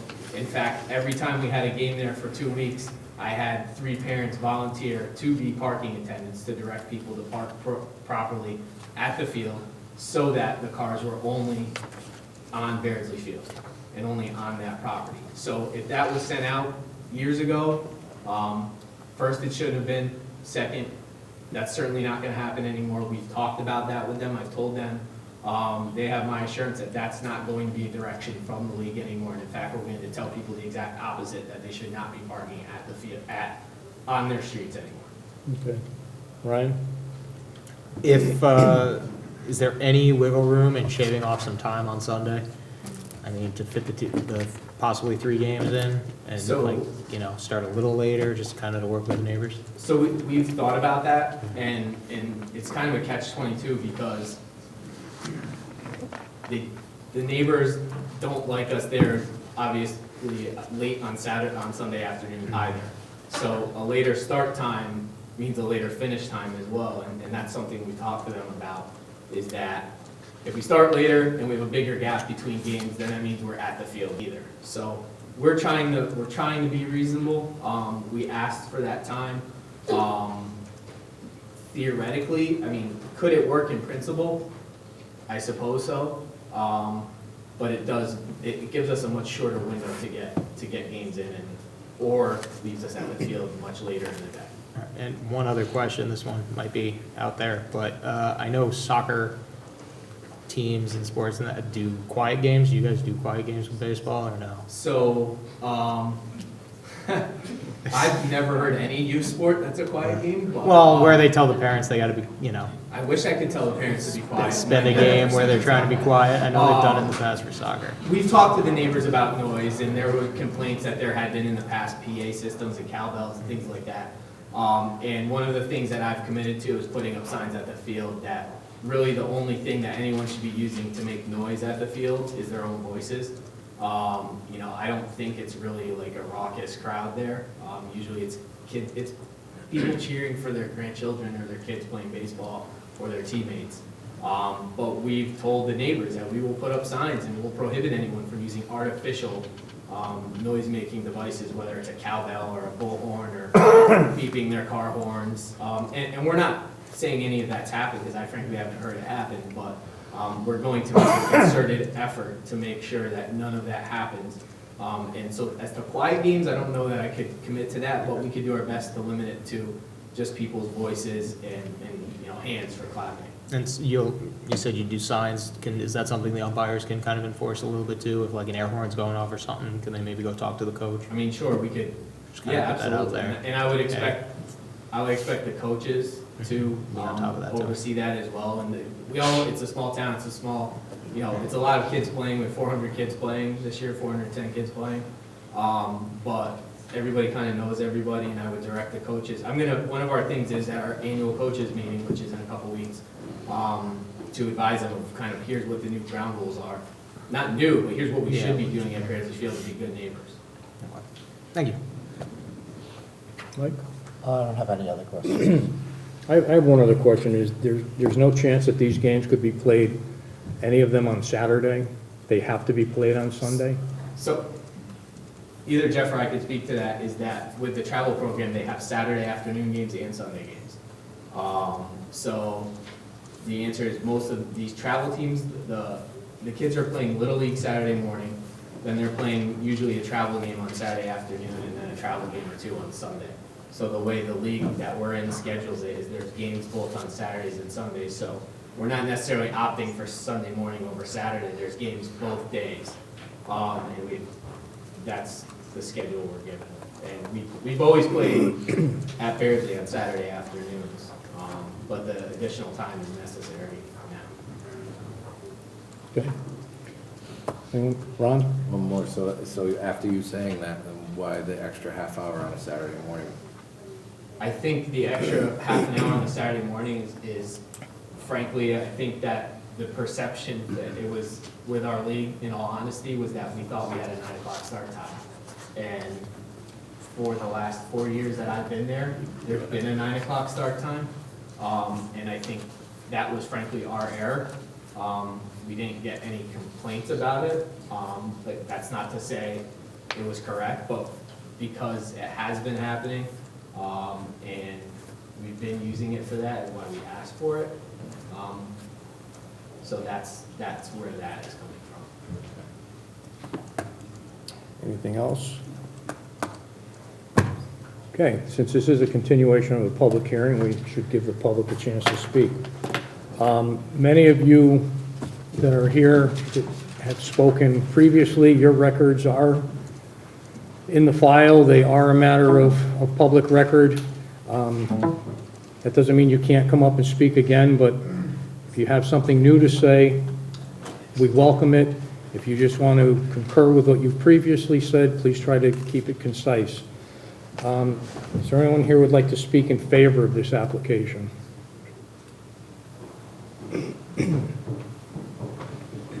Hi, Christine Casella, 88 with Monroe. I'm in favor of expanding the hours of Little League on Sundays to start at 9.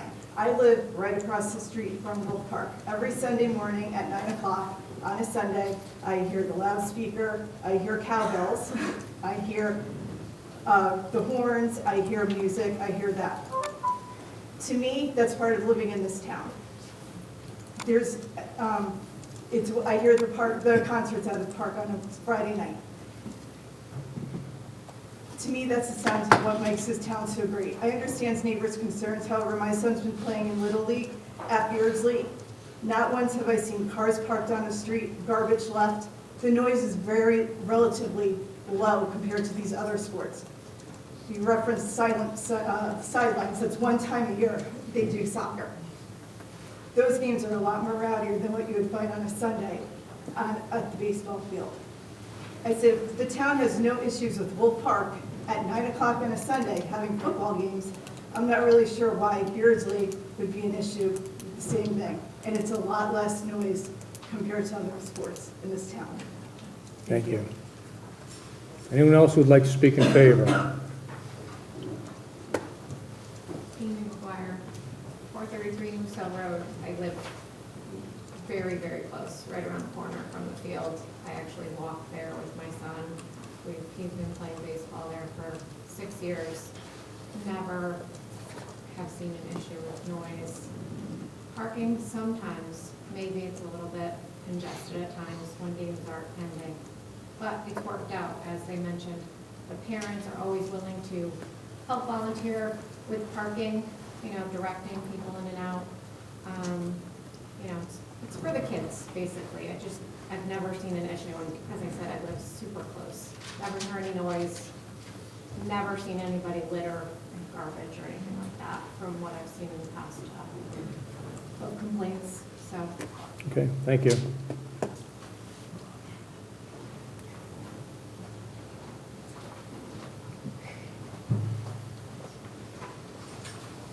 Dennis Mullen, 68 Doris Drive. I've been coaching my son, both of my sons in Little League for a few years. And I'll tell you, last year, because of the scheduling issue, my little guy didn't even get to play all of his games.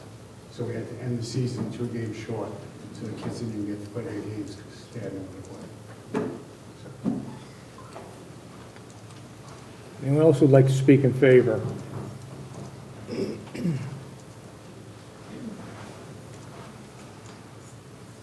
Good evening. My name is Dave Delicado. I'm on 3 Evergreen Lane. I'm also the vice president of baseball. I'm also on the board of Monroe Lacrosse. Just to kind of conceptualize field space, because I think that I heard an issue is, the Parks and Rec has posted what the field space is. So just to let you know, so Great Hollow Lake on Saturdays and Sundays from 8:30 to 7 is MSC and AYSO. So there is no space for any other sports. Lacrosse takes some field space on Sunday and has during the week space. So there is no additional baseball space in those fields. And to also understand is the travel program is 9 to 12. So the 10, 11, and 12s, even if Wolf Park said you could play all day Sunday on Wolf 1, you can't, the field is not big enough. We can only accommodate these teams on Beardsley Fields. So the 10, 11, and 12, that's 3 teams, which would probably anywhere from 3 to 4 games on a weekend, could only play at those fields. They couldn't play even if it was wide open at Wolf Park. So I think that the problem is that we've extended this travel program so large, and now we need to space the games. And again, it's for adding that 3 hours and adding that 1 or 2 games, it's going to make a huge difference. Thank you. Thank you. Anyone else who would like to speak in favor?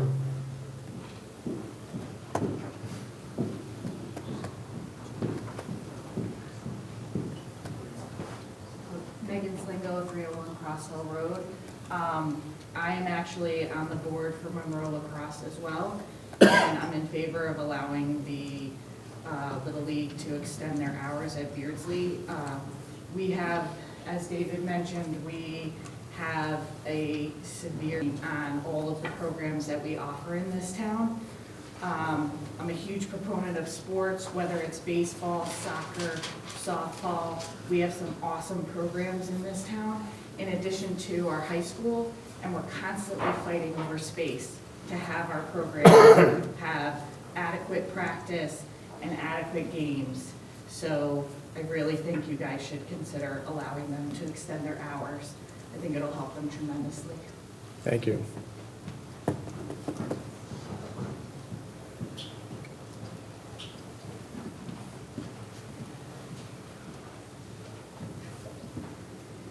Kevin Lippert, 554 Elm Street. I'm on the board for Little League and as the umpire in chief. One of the bigger problems we also have is with all the rainouts. That takes away a lot more of our field space and our ability to get games in. So last year, I know it was a lot of washouts. We couldn't finish get all our games in, and there was no practice times available because any time that we could have had a practice, games got rescheduled for those times. Having this extra time on Saturdays and Sundays would help us to be able to alleviate that issue. Thank you. Thank you.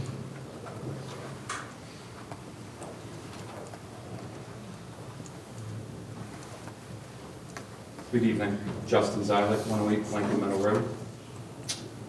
I think it's, I don't want to recite what everyone else has said, but I do think it's important to put this reasonable request in perspective. And the first thing I would say is, number one, we're not asking for one additional day of use, okay? Not one.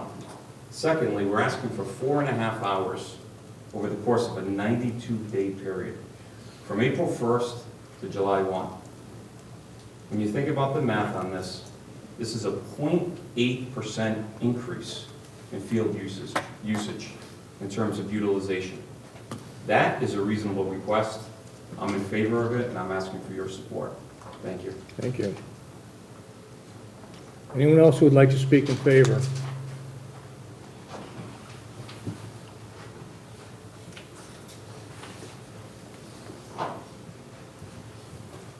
My name is Jackie Curtin, 24 Farmview Road. I've had boys involved in the Monroe Youth Baseball Program for probably 10 years. My oldest is a sophomore at Massac. It's been a wonderful program. I think all the kids are here tonight. Well past their bedtime probably by now. In the entire time that I've had my boys play, I've always parked at Wolf Park. I've actually, Beardsley Field, my apologies. Park at Beardsley. I've typically dropped kids off early and maybe walk the neighborhood. I've never had any issue with parking. It's congested. You usually wait for another group to leave and park. So I really do hope that you guys extend the hours. I think Monroe Baseball has really been growing over the last years, as you can see the numbers.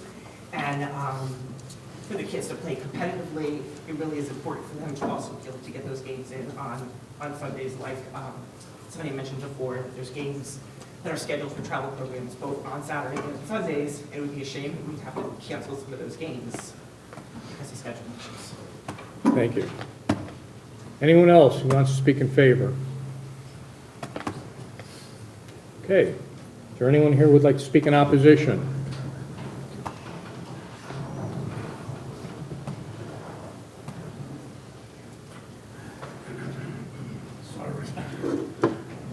Tino Madafri, 59 Cross Hill Road. Is it possible to let the satellite on the field like we had last night? Do we have that, Will? I don't know if I.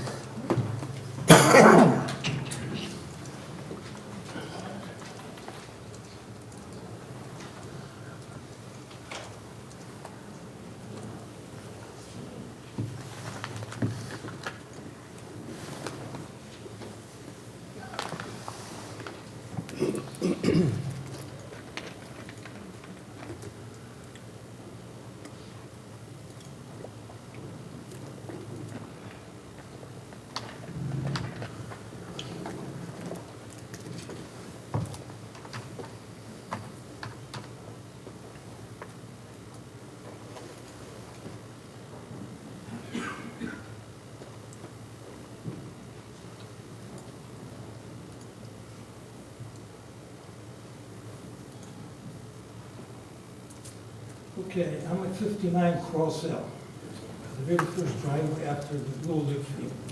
First of all, kids, I'm a father, a grandfather, and a great-grandfather.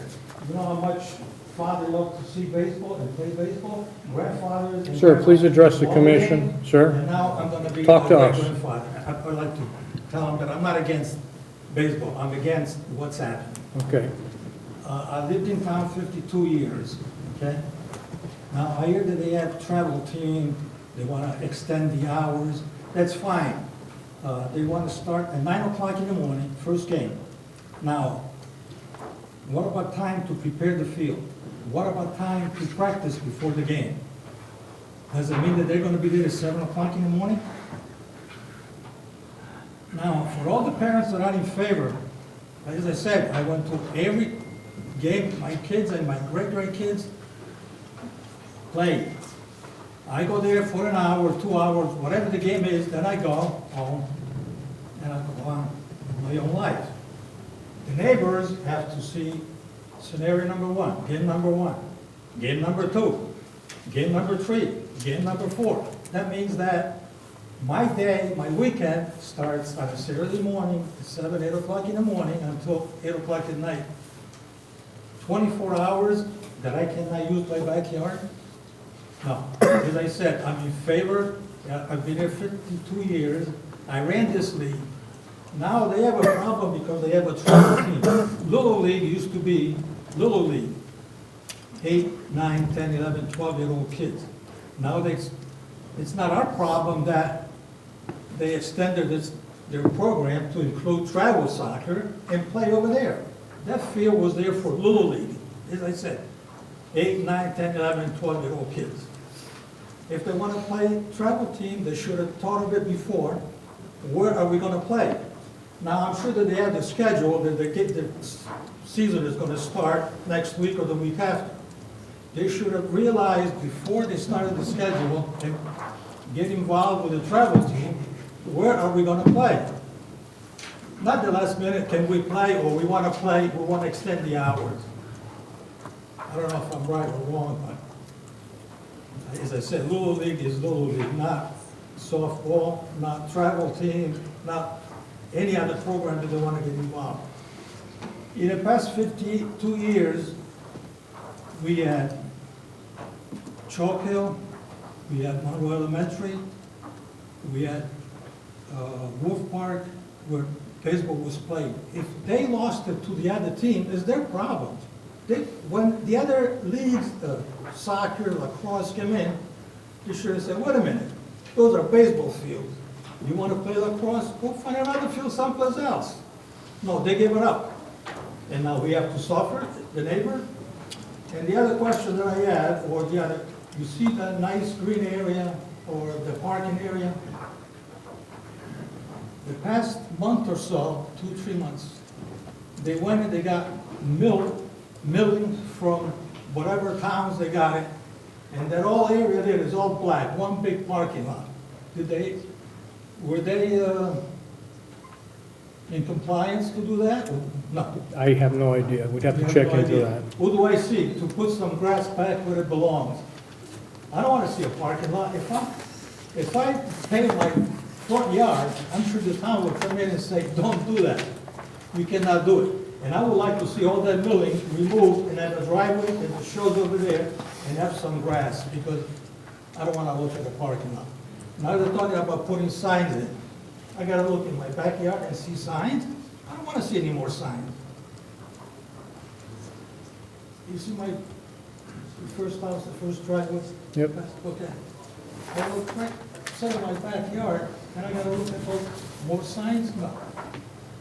It's a residential area, and there's no signs allowed. In fact, not too long ago, a few years back, some woman wanted to start a business, and she had a sign in her front yard, and the town says, no, it's a residential area, remove that sign. Because if you give them this permission now, there's no end to it. And all these young, I'm the president, I'm the vice president, I ran the league 3 years ago, all these young guys, 4 or 5 years from now, they're not gonna remember Little League. Yeah, maybe their memories. The thing is a Little League or it's a town, this is the way it goes. So you pass it on to the next generation, follow the rules. Don't come in as a new guy and say, we're gonna do this and we're gonna do that. The rules are the rules and the rules. And as I said, travel team, I don't mind Little League, as I said, 8, 9, 10, 11, 12. The travel team, I think they should go someplace else and find fields to play until they can have their own fields. As I said, they lost it to the school, to soccer, they lost it to lacrosse. And by the way, up at Wolf Park, by the tennis court, there's a nice Little League field. They don't want to use it. I drive by there on a Sunday, and it's empty, and yet they're playing at the Grizzly field. Why? Why can't they use that field? And I'll tell you why. Because the Grizzly field is a nice field. You have the scoreboards, and they want the kids to see the scoreboards. And those are illegal scoreboards too, because they don't belong in the residential area. So I'm against what they're trying to do, the hours, but I'm not against Little League. Thank you. Okay, thank you. Anyone else who'd like to speak in opposition? I'll come and watch every game that you play. You should. You should. Why don't you both come up? Let them play. Let them play. Let them play.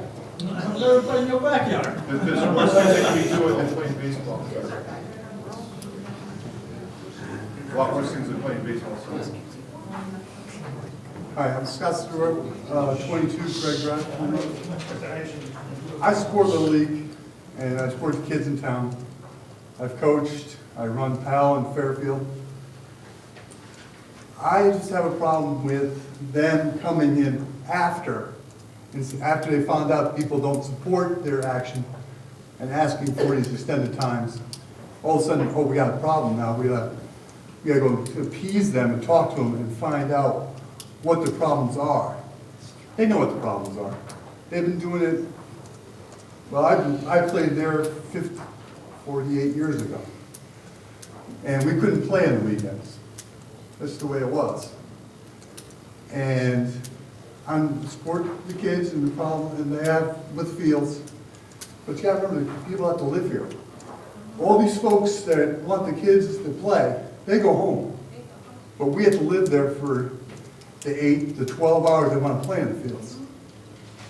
And we have to listen to them and clean up after them, avoid the cars that are blocking egress from Craig Drive.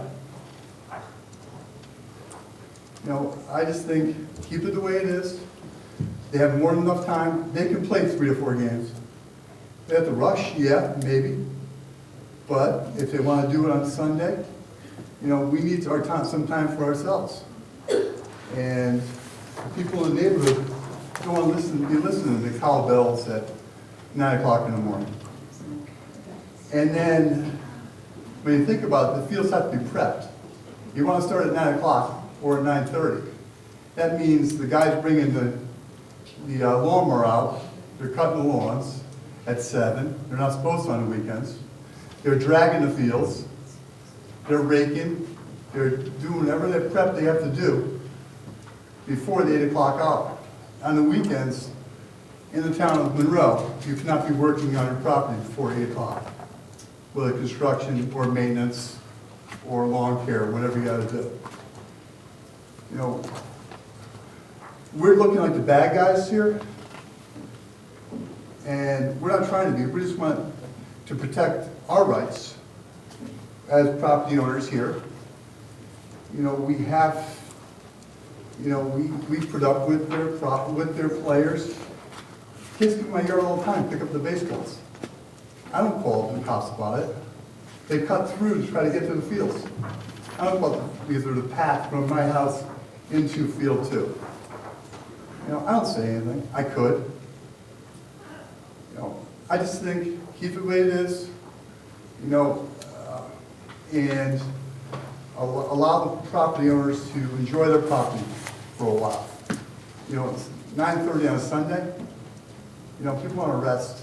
It is God's day. It should be church. You know, and it's to help the neighborhood keep it the way it is, and make everybody happy. Thank you. Anyone else who would like to speak in opposition?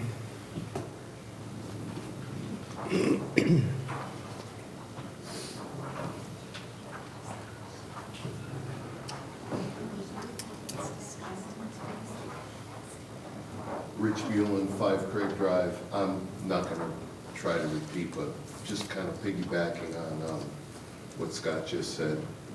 I'm a high school coach, 40 years. I coached at Massac High School for 7 years. My kids went through all the programs. Like I just said, I'm a coach and I believe in this, and I believe the kids should have a chance to play.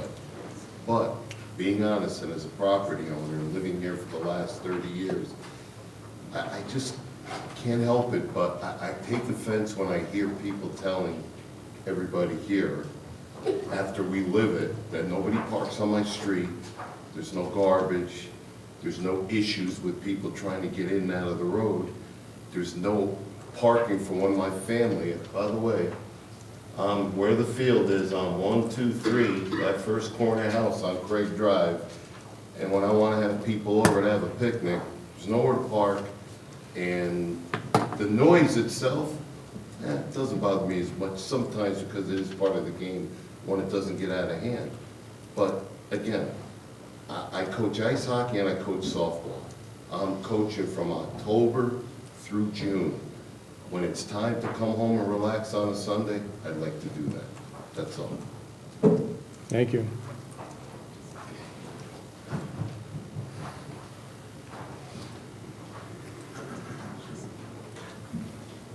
I'm Led Johnson. I wanted to just summarize some of the stuff that we have done as a group. So, Will mentioned it, I think it's worth noting again. There were 30 people in the neighborhood who signed the petition not to approve this. I do, so that's a significant number of people that signed that petition and said that it's difficult putting up with it. we put up with, I wanted to clarify a little bit the hours. We throw around numbers like percentages. So I read this as 9 to sunset. Now, sunset's a little tricky to figure here, because then June 31st, it's the longest day of the year, and it's probably 8:30. So I don't know exactly what that time is, but let's say it averages out to 7 o'clock. That's a 5-hour increase. They have 37 and a half hours to play. 37 and a half hours to play, and they want 5 more hours to fit in travel. They want travel baseball to fit it in. Okay, so that is 13.3%. It's not a fraction, it's 13.3. It also means that every single night of the week, Monday, Tuesday, Wednesday, Thursday, Friday, Saturday, and Sunday, they'll be playing ball till it's evening. They'll be playing at supper time every single night. I know that was obnoxious counting because you know the days in the week, but I just wanted you to be aware. There was one day where we had a little bit of quiet in the morning till 12:30 on Sunday. So that's one of the reasons why, how much do we need to give up? Now, the next issue is, we've talked about parking and so forth. I have a video here. I don't know that I need to play it, Will, if you can get it up and play it. But the video is of me walking down the street where there was a game on July 9th, and by the way, I give great compliments. Scott was a little mad at him. I was too, because nobody has ever reached out to us. Nobody at the Little League field has ever reached out to us and asked us one thing. Ryan, who's new to this, as he's the new president this year, basically did reach out to us. He basically got our names and numbers. He called. I organized a meeting at my house. I had 10 people. I had 11 different things that they could do to improve it. Ryan took it back, and I give him credit because he's a working lawyer. He's a lawyer who specializes in municipality law. So we're way behind the 8 ball in this one. But indeed, he looked at that thing and he made his comments. He agreed to a couple things, and a couple of things he said he'd leave them up in the air, but he wouldn't do it. I tried to come up with ways to abate the noise by planting trees along the side. I asked for $1,000 a month, $1,000 for each year. I took a different tack because I learned that you guys actually do modify these requests at some point in time. I tried to make it a 5-year deal, largely because he might be president for 5 years, and I'd love to deal with him again in 5 years, because he seems like a very conscientious and caring guy. He wants to do the right thing. And say that for $1,000 a year, you can plant a row of arborvitaes all around the field, and that will mitigate sight and it will mitigate sound. It won't eliminate it, but it will help. He could commit to that, but that's okay. That was one of the things that he wouldn't commit to. I came up with other things, not knowing exactly what I'm saying about staggering the games and putting times in between them. I spent time talking to Missy in Parks and Recreation, and it's interesting that everybody can get pieces of information, and it's always different. She was emphatic to me that they have 2 baseball fields and 3 days on another one. 2 of those baseball fields are theirs. That's what she said to me. She said, and so what more do you want me to give them? I said, I don't want you to give them any more than you have to. And we're talking about, we don't have baseball fields. Supposedly 2 of those 3 fields by the tennis courts are theirs, and then they have 3 days for the others. Now, whether they're usable or not is interesting. And clearly, Ryan has to make this schedule, so he's got all the intricacies of it and whether you can schedule things there or not. But it comes at a time when they basically desperately need to do travel leagues because, interestingly enough, that baseball is declining in popularity. It's some articles say 17%, some say more. And travel leagues are the big thing that people are basically going to. So this is to fill up the field. This is also the most profitable part of the business. It basically costs $900 to join that, and if you have 6 teams with 12 kids, that's $65,000. So that's a lot of money to be putting into the field. But indeed, I think I want to read this particular segment. This is the, I finally, last time I was, about a few weeks ago, I went and I got to see the 1995 minutes from the Board of Planning and Zoning Committee. And this is what the Planning and Zoning Commission said in 1995. The commission, and I'm unsure if you have this, but the commission generally agreed that the application for the hours that you see in the 1995 special permit should be approved, and the discussion amended the proposal hours. I always do this when I get into this. It was agreed, basically they felt that what they requested in the 95 special request was good, except for they wanted too much time. They wanted to play the whole day Sunday, and they wanted to start at 3 o'clock on the weekdays. So the commission themselves said, no, we're not going to give you that. We're going to give you a start time of 12:30 and 6, because after all, it is a Sunday, and there should be a little bit of a break.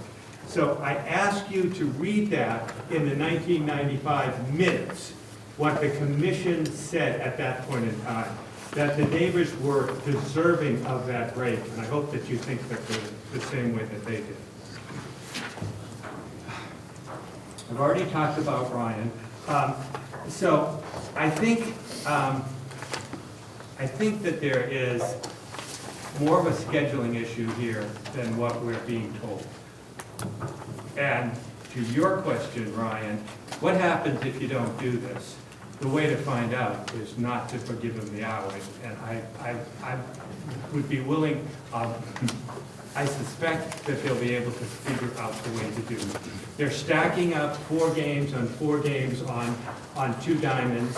I think this is what we said. We've gone through so many editions. So you're going to have 8 games in a day with cars coming in and out. It's going to be tricky. It's going to be tricky to get those cars in and out. But I think that they can get in what they need. And I also think that there's things coming down the road, which is one of the reasons why I suggested that we revisit this in a few years, that the town is, and it has since 2009, basically been planning to add fields. They are planning on doing that. I spent some time talking with Ken Kellogg, who basically didn't want to talk to me at all because he thought I was going to try and influence the outcome. And I said, not doing that. Whatever happens in planning and zoning stays in planning and zoning. I just want to know, do you think that you will be able to do this field expansion sometime in the next 5 years? And he said, yeah, I hope so. He said, we're trying very hard to do that. So there is potentially some light in the tunnel. The other thing I'm going to mention, it's no longer up there though, but if you look at the configuration of that second diamond, and you see right field, excuse me. I mean, it is basically, that's why Scott picks up balls, because the area that those baseball fields are in is too small, okay? If you see the smaller diamond down here, the outfield is too short, and that's why the balls get hit over there.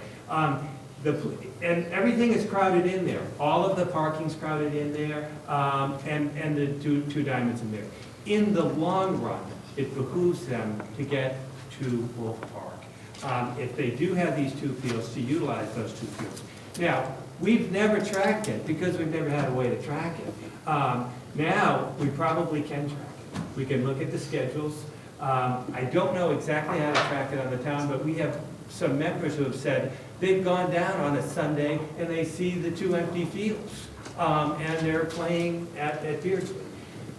So indeed, I think there should be a more specific study that shows the utilization of this instead of generalities. And that would help us, although we don't have those figures now. They don't seem to have them. They don't seem to have any information about what they did last year that it was specific that they would share, and I don't know what the town does. But it seems like there is enough space to probably do that. So, that said, I think our request is that we don't approve this. We may end up, I suspect that Ryan and us will be having the season. We never actually knew how to make a complaint. And, you know, I spent time with the police department because I talked to planning and zoning, and they said, well, if they do that, call the cops. I went over and I talked to the cops. They said, don't be calling us on that. Don't be, you know, so there's a little bit of, it's the other guy's issue. Ryan said, well, why did you call me? We didn't know to call him. So we will call him if we have problems. That said. Thank you. Thank you. Anyone else who would like to speak in opposition? Anyone? Anyone with a general question or comment? Okay, seeing none. Back to you. Again, Ryan Driscoll, 20 Maplewood Drive, and the president of Monroe Little League. I think one of the things that we really have to keep in mind here is we've heard a lot about why have we expanded to a travel program and have we created our own problem. The reality of the situation is less and less kids are playing sports, whether it's baseball or anything these days. And there's a proliferation of these quote-unquote travel teams. And our league is losing kids to these travel teams, and we're losing kids from playing baseball because they can't afford the travel teams. The average travel team costs several $1,000s for a kid to play on. The matter of fact is that many families in Monroe do not have $3,000 for the kids to play travel baseball. And we're trying to keep Monroe Little League alive. And one of the ways that we're doing that is offering a travel program to our 9 to 12-year-olds. And we're doing it at a cost of $900. So we're probably a third or less than every travel program in the area. And we're offering indoor training in the winter, and we're offering games in the spring. And that's one way that we are trying to keep kids in town playing baseball in Monroe at an affordable price. And if kids can't do that, they're either gonna leave or they're not gonna play baseball. And we charge $900, and that is our cost. That's our cost for uniforms, it's our cost for leagues, it's our cost for tournaments. We are at break even on $900. We do not make any money off of our travel program. So while it is a lot of money, it costs a lot of money to put that program on. We rent space in the winter at In Sports. We rent space at DBAT and Trumbull for batting cages. We enter a team in a tournament. In a tournament, the cheapest tournament you'll find anywhere is $900 per team. That's the cheapest tournament you'll find anywhere. And you have to drive to New Jersey and you have to drive to Rhode Island to find some of those. If you play around here, they could be much more expensive. So the reason that we are offering travel programs is not so that we could have some glamorous travel program. It's so that we can offer the kids in Monroe a reasonable alternative to paying $3,600 to go out of town to play elsewhere. We're offering them in here. And that's why we're keeping our numbers steady. Baseball is a dying sport, we recognize that. Our numbers are actually up 5% this year. We went from about 400 and we went up 5% for kids who are playing. At our majors level, we had 40 kids registered last year. We have 57 registered this year. Our numbers are going up, and it's because of our efforts to keep baseball alive in Monroe, through the travel program, through the Little League.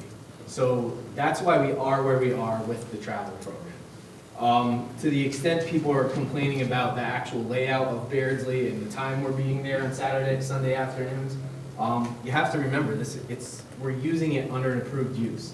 We're only there the times we are supposed to be there on Sundays right now. We haven't added millings to where the gentleman was saying, you go out there, there's no millings where he pointed to. We put millings where the parking lot already had millings. We cleaned it up. There's no millings there. No millings anywhere? There are where we already had a parking lot. We have not created new parking space. Well, you were approved for a paved parking area for handicap, but that was not millings. Well, I'm using the word millings, I'm not a The construction guy. handicap spaces are paved. The handicap spaces are paved. The rest is gravel or millings, I don't know what the proper term is. It's not paved. The rest of the parking lot was gravel, and there was new, I'm not sure what the material was brought in. For the word millings, I don't know if that's an accurate description. What you see there is gray, that's what's there today. There's no additional parking other than what you see there in gray. We've not added any additional parking to that picture. Okay. To the extent they claim we're not following the rules, we are. We're there when we're supposed to be. We're asking for more time because we need more time. And if people want to turn back and look at old minutes and old statements from this commission and from the town, look to 2013, look to the approval signed by Pat O'Hara, look to paragraph 4. It says our application to use the field, the application provides a valuable service to the town of Monroe with an enhancement to the recreation area long enjoyed by residents. That's what this is. It's recreation for our kids to play baseball, to keep them in town. And if we don't do that, then yeah, all these baseball fields are gonna disappear, just like they did at Chalk Hill, just like they did at Monroe L. Wherever baseball fields are, and they went to lacrosse, they're gonna start taking all fields at Wolf Park. We're just trying to keep alive a sport that kids want to play.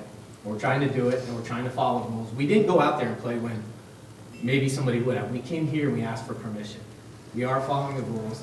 We're asking that you let us continue to follow the rules that you set and play on Sunday mornings. Okay, thank you. Anybody have anything else? Can I come back? No.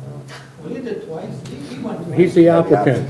Oh, he's the applicant. Okay, I'm sorry. I read those rules. No, no. People speak I'm for, talking people about speak against, and then the applicant is the last person to speak. Put milling all over the Is the there, lot. is there anything else that anyone wants to discuss? All right, well, Let's close it. close the hearing. Everyone in agreement? Yes. Okay. Hearing's closed. All right, we're going to take a 5-minute recess, 9:20.